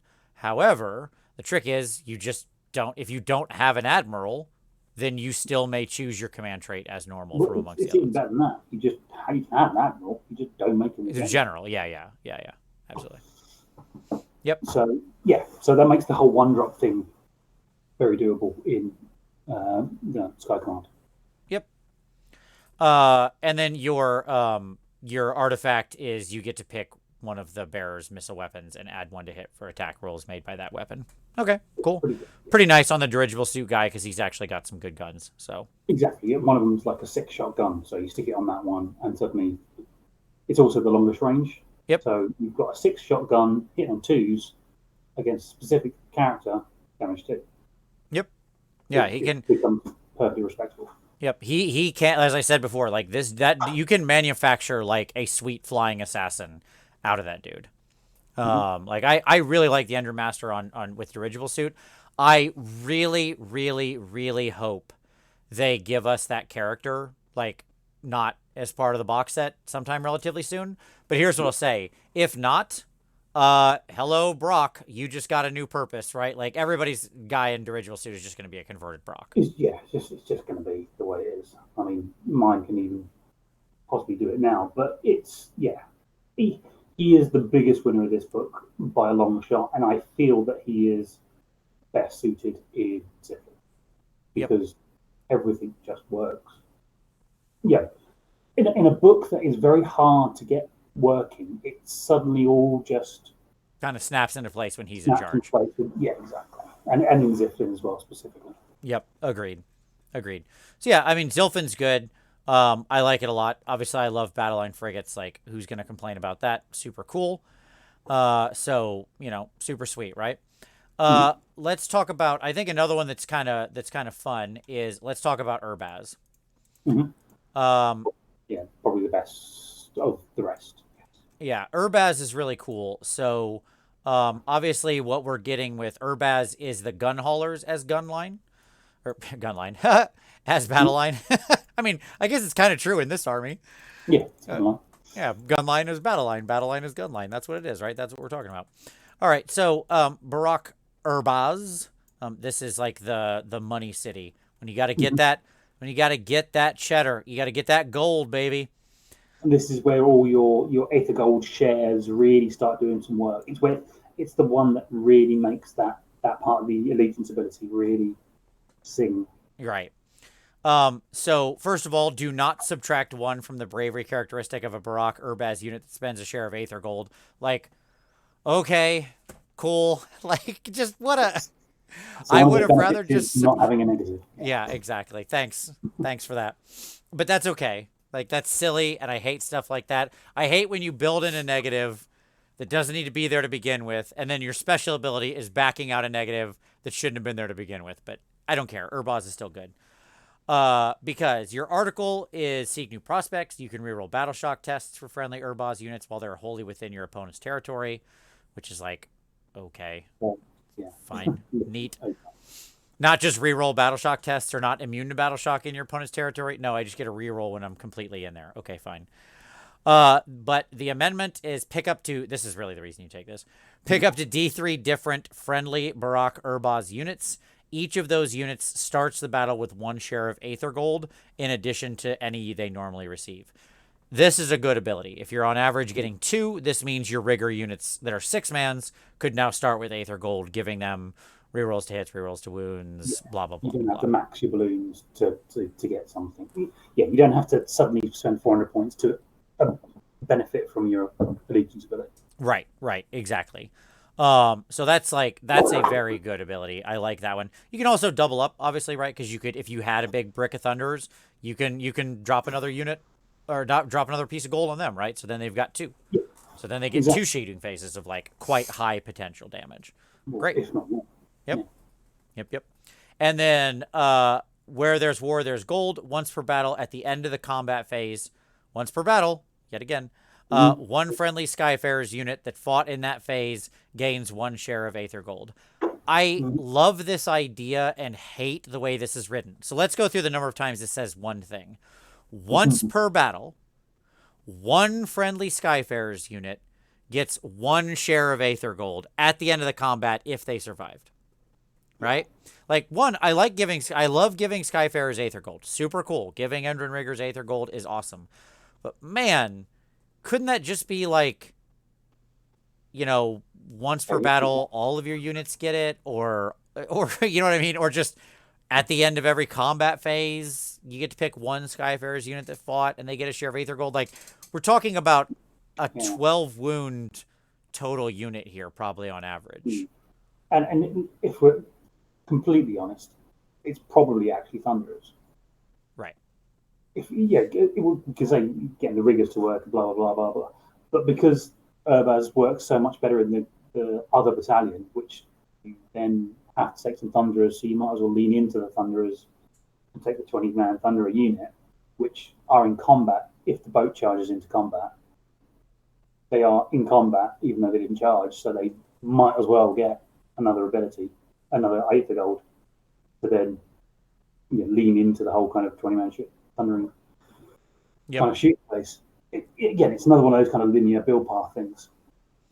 Yeah, so Urbaz was famously the one that let you double stack chemist buffs in the old days, and it still does that, but now it stacks. You get to apply the chemist buff of reroll 1s to wound for 2. This is your command trait, by the way. If you have a Aether Chemist General, he gets to pick 2 Skyfarers units to give reroll wound rolls of 1. And they've rewritten the whole rule, but just put 2 in, and then added in cannot be used as part of the garrison. You thought maybe they might have just made an exception on that one, but nope. And then you instead of getting a magic item, which this is actually kind of cool. This is another reason I really like Urbaz. Instead of dictating your magic item, it dictates your Endrin work, right? Yeah, so it's a good one to go for that double. You can take the battalion and go for unfettered 2 item builds. Right. You can get your phosphor bombs and your what do you call it? Your spell in a bottle. Yeah. Yep. So you can go 2 good ones without having to limit yourself. Yep. And then finally, we can't leave. We've got to represent Tom, Gary. We've got to do Tom proud.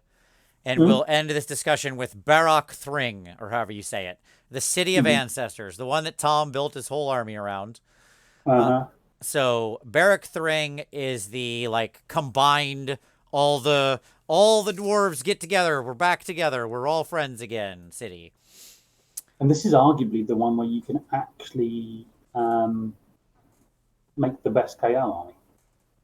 Yeah. This is strong and a very different build than everything we've been discussing. Right? Like, this does completely change the axis on which the army turns. So it's definitely worth discussing. Okay, so Barak Thring. First of all, if a friendly Skyfarer's model is slain while it's within 3 inches of an enemy unit, roll a die. On a 4+, that model can fight before it's removed from play. Okay? So not an all-the-time Death Frenzy, but a 4-up Death Frenzy. So that's cool. It's all right. It's good and rigorous. Yeah, good roll. And then your code. So first your article. After armies are set up, but before the first battle round begins, pick up to 3 different enemy units. You can reroll hit rolls of 1 for attacks made by friendly Barak Thring units that target those units. Hit rolls of 1. It's back again.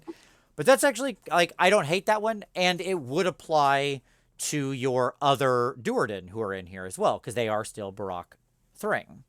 Yes.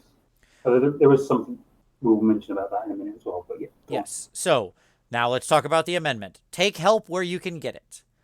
1 in 4 units in your army can be Duerden keyword, that does not have the Kharadron Overlord's keyword.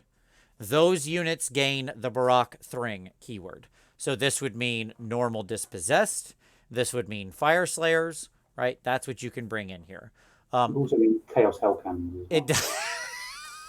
It does also mean chaos hell cannons, because those have the Duerden keyword.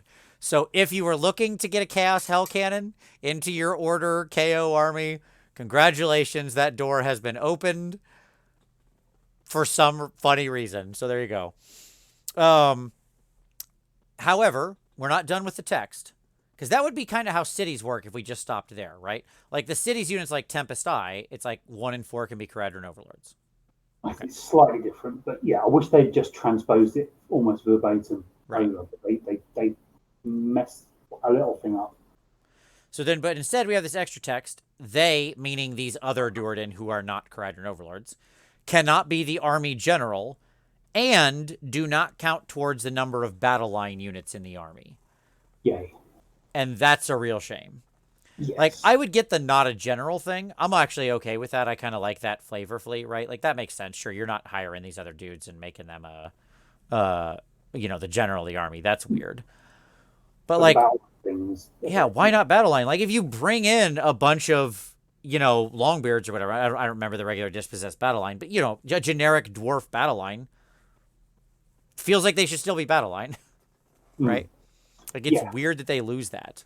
The thing that what they've also done is they have, whereas in cities, when you bring them over to Tempest Eye, for example, we're talking about here, they get the Cities of Sigmar keyword, right? Which is the faction, right? In this, they are not getting the Kharadron Overlords keyword, right? They are getting the sub-faction keyword, which is Thring.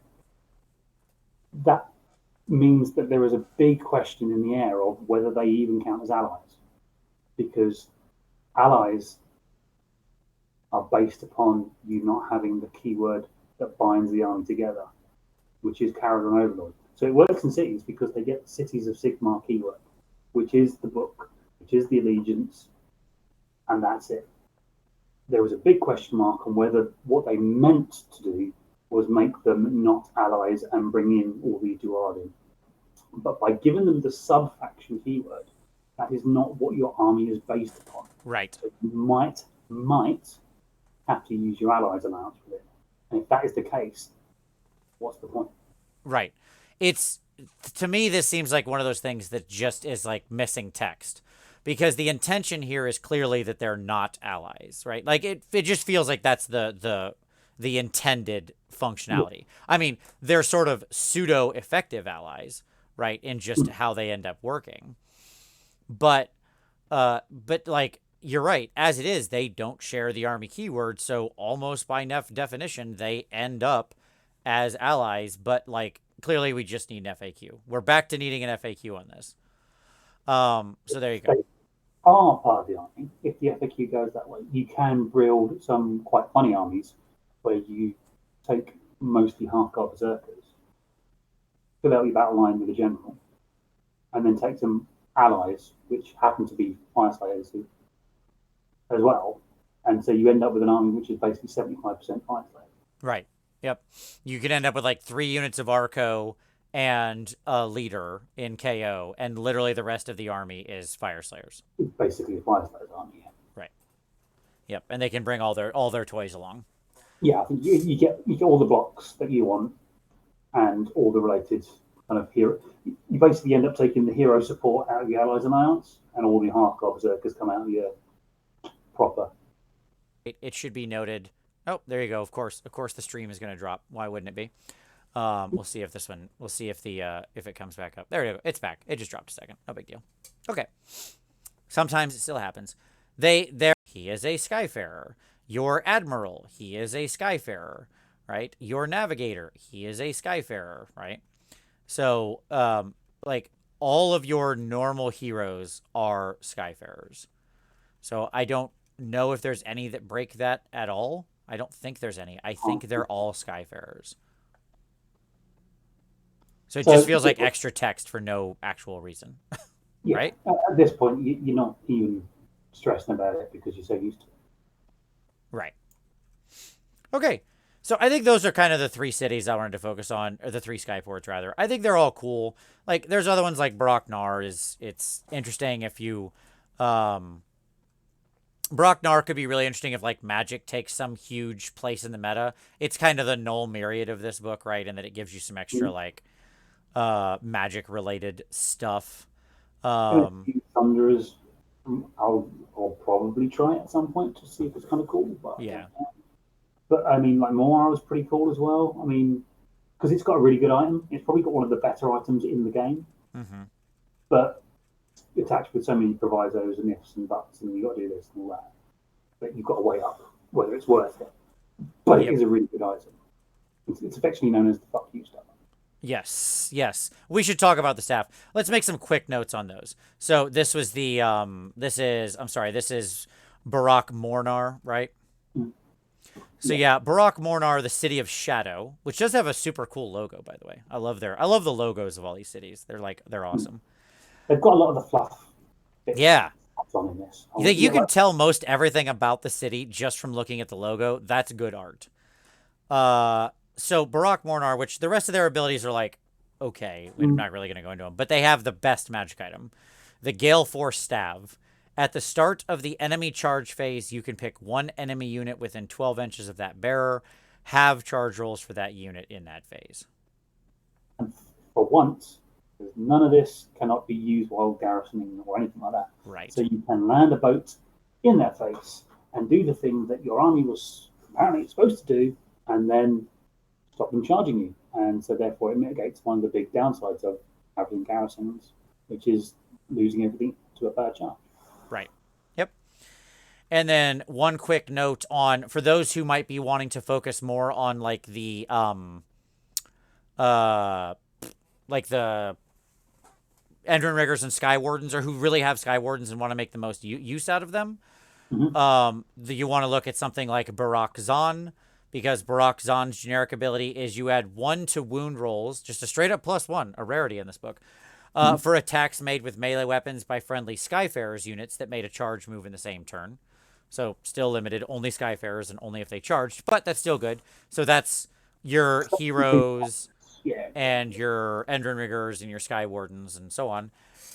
In addition, you add 1 to hit rolls for attacks made with melee weapons by friendly Sky Wardens units that made a charge move. So like with the +1 to hit and wound, Sky Wardens can actually then do work, and like the math actually tilts into their favor if you're trying to go for that like melee charge build towards Sky Wardens. Yeah, Riggers, it's one of the few times that Riggers become the kind of secondary choice. Right. And that's the kind of stuff I like. Like I actually like when they have, this is the kind of thing I wish was in more places, right? Because it takes a unit that might not be as interesting, actually makes it interesting, gives it a purpose in the army. I wish there was kind of more of that around, where it had more of that like real definition of what it does, right? And I could see the different cities, having more focus on the units, because that's really cool, actually. Having an alternative playstyle, it doesn't have to be good, or even, well, not even good. It doesn't have to be top end. Right. It just has to be different and interesting. So Zon is a very, more of what Zon was would have been really nice. Making it very distinct. As you say, taking a unit that might not be used a lot of the time, giving it a bit of a buff and a polish, and sending it off, Yep. And think, cool, if you want to do this, knock yourself out. And it's interesting. And also, Zon, you also get to call your army the best army name in the game as well.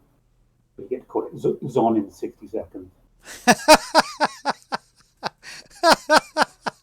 Which is not you shouldn't underestimate that advantage. No, that's perfectly fine. That's absolutely right. Barak Zahn also has a pretty cool like command trait where the first time your general dies, you get to roll a 2-up, and if you get to roll a die and on a 2-up, they don't die. So kind of cool. Which is kind of cool because they get the buffs, so you might just palm into a big rock. It can let you know that dude's going to stick around on like an objective. Pretty useful for the hero type objective missions and stuff like that, because you can get an extra turn out of it where he's stuck around there and hasn't died. So valuable. Yeah. I like Zon. I'm building a Zon list so I can play my casual games with KO, which is something I couldn't do before. Yeah, absolutely. So here's the funny thing about it. I do think they did a relatively decent job of actually making most of the Skyports interesting. There's no like Petrol Fax Elite in here, right? Which is good. Yeah, like all of these have their own little things about them. There's a couple that I think are like slightly better, namely the ones that are opening up different battle line or have some really good options. I think Mornar is kind of probably the least interesting one. But all of the Skyports are actually relatively well balanced in a band. Like I want to end this on a really positive note, which is say the following. They didn't make a Petrol Fax here. The Skyports are all cool. They do different things and feel like actually different forces, especially when you take into account how they affect battle line or the bonuses they're handing out. So, like, I actually really like that design. They did a darn good job with this, and this is an area they often miss on. Right? It's usually it's like this or don't bother with. Right, yeah. There's no How many choice. times, have we seen the Petrol Fax situation, right? Where, like, one of them is so obviously better, right? And that's just not here, right? No. All of these are in the range. Genuinely consider most books don't have it, but like the old book, you would never have considered you make your own kind of barrack. There was always even the worst of the specific barracks was better than just taking no barrack. And at least in this, they've got them all balanced to the point where you could consider any of them. It's the details of the book as a whole which tend to dictate which barrack you go, not the barracks themselves. Right. Yep. I agree. Which is a plus point in a way, but a negative in another. But that's not their fault. The barracks themselves are well written. Yeah, I agree. They are good. And yeah, that's just it. Like somebody said, Urbaz, I love the gold because the gold is so good in the comments. And like, yeah, I agree. Like I can find things to love in most of these cities, right? Like I love Urbaz. That's got to get that gold. That's my city. Zilfin for the movement game, right? Like Thring for the all-in dwarf player. Like there's things to love about most of these cities. That's real good. So like I know sometimes folks, like here's the thing. For all you who are still watching, and thank you everybody who's sticking with us. I feel like sometimes we've been really harsh on this book, and I don't want you to take away the impression that I think this book is bad. I really don't. What I see with this book is the same thing that happened when I read like the Ogre book. It's a book I liked. I built an Ogre army, and I have a video where I built an Ogre army in a day. Clearly, I like ogres. I like the book. But you feel the pain of the missed opportunities, right? Where it just feels like this book is so challenging to get through because of all of the like complexities and the detail and stuff like that. I think this book will be competitive, right? Because it's not a bad. It does not produce bad lists. It's just a bad book. Yeah. If that makes any sense. It does. It absolutely does. And the reality is shooting is very powerful. This army has a lot of decent shooting, especially in things like Thunderers, Ironclads, Endrin Riggers. Like these are potent. These can put potent heat out on the table. You will see them. Gun haulers even, by the by, just because of the nature of what they can do. Like they're point to firepower ratio. They're actually quite effective, right? Gun haulers are voted most improved. They are the biggest jump up in. They were trash and now they're good. Yeah. Like they get the most improved player award. Gun haulers do. Yeah. Especially when you figure in Endrin works and how they can pull people around or charge people and stuff like that and do damage. So there's all sorts of fun stuff there. They've got an item that basically is a torpedo on a stick. What's not to love about torpedo on a stick? So, if you're a competitive player, I would not despair at this book. I think they will be competitive. If you're a casual, fluffy player and you're experienced, I think you'll be fine. You can find the stuff in here you like. I really do. I think most of my frustration with the book is that all the like negatives, you can't do this, you can't do that. It just feels like design-wise, it could have been really streamlined in a lot of different ways. It's not a book you pick up reading go, cool. It's a book that you read for a week. Right. You write about 20, 30 lists and talk to your mates. You go on WhatsApp and go onto a website and ask questions. And then after you've done your homework for a week, you suddenly come up with a list, which you then will do well with and enjoy. But you have to go through the torture of writing the list for a week. Right. That is to say, unless you like 2 ironclads, 3 frigates, and the boss and dirigible suit, you can have that one. Boom. There's an easy list. You're not going to win any games, but man, will you have fun losing. Let me just say that. What was the city list? The city list is what? Ordinator, Hurricanum, Azeros, 2 boats, 3 battle line go. Right. Yep. It's 2K. Exactly. Yes, just like boop, and just out comes the heat. Absolutely. So I think this has stuff for everybody. I know Tom was rough, and so I know, like, I saw somebody mention in the comments earlier, like they bowed out because of that. I get it, folks. This is a tough one. I do like it. I wish it had been a little different, but I'm not like, this isn't the worst book ever. But it was an emotional roller coaster between what I was kind of hoping it would be, which wasn't anything to do with power, by the way. Like, I'm not a whack competitive person. I've been talking about how the list I want to make is 5 boats and a dude with a balloon on his back. It just kind of was like, it's difficult. It's a difficult book. If you're Johnny, though, this might be the book for you. If you're like super Johnny, if you really like getting into list tech and having to actually work and uncover these little different weird interactions and things, this could be a good book for you. I'm very not Johnny, and I understand that's impacting my assessment. Yeah, I know I was very vocal on what I thought of the book. And again, it was, as you say, it was nothing to do with power. I didn't want my army to be super OP because it would just get nerfed within 2 weeks or 6 months. So there's no point hoping for that. It just felt very, as you say, difficult is probably as good a word as any. I wanted a nice, easy army just to kind of take off the shelf and mess about with different armies. And I got that kind of like it's almost like a dissertation. Yeah. Yeah, I didn't mind the Arcanauts lost their weapons. I wasn't annoyed that they'd become less powerful. I just didn't want them useless. I didn't want to have to read a book 20 times before I got a good idea of what I was going to do with it. Right. So, but on the whole, like I said, I think that this is... Oh, there was one final question I should state. Some people asked in the comments, is this better than where they were before or where the last book? I think the answer to that's yes. Yes. I mean, there's some no's and there's some massively yeses. Right, you know. Exactly. Individual war scrolls are, again,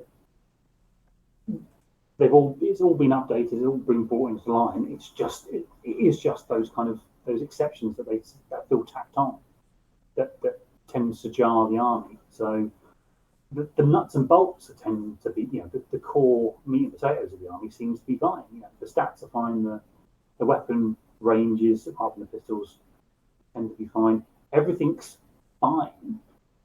It's just when you get to the source and all the bits that tend to make an army yours, an individual, you have to kind of, you know, get a law degree to find out all the exceptions to make the army work the way you want it to.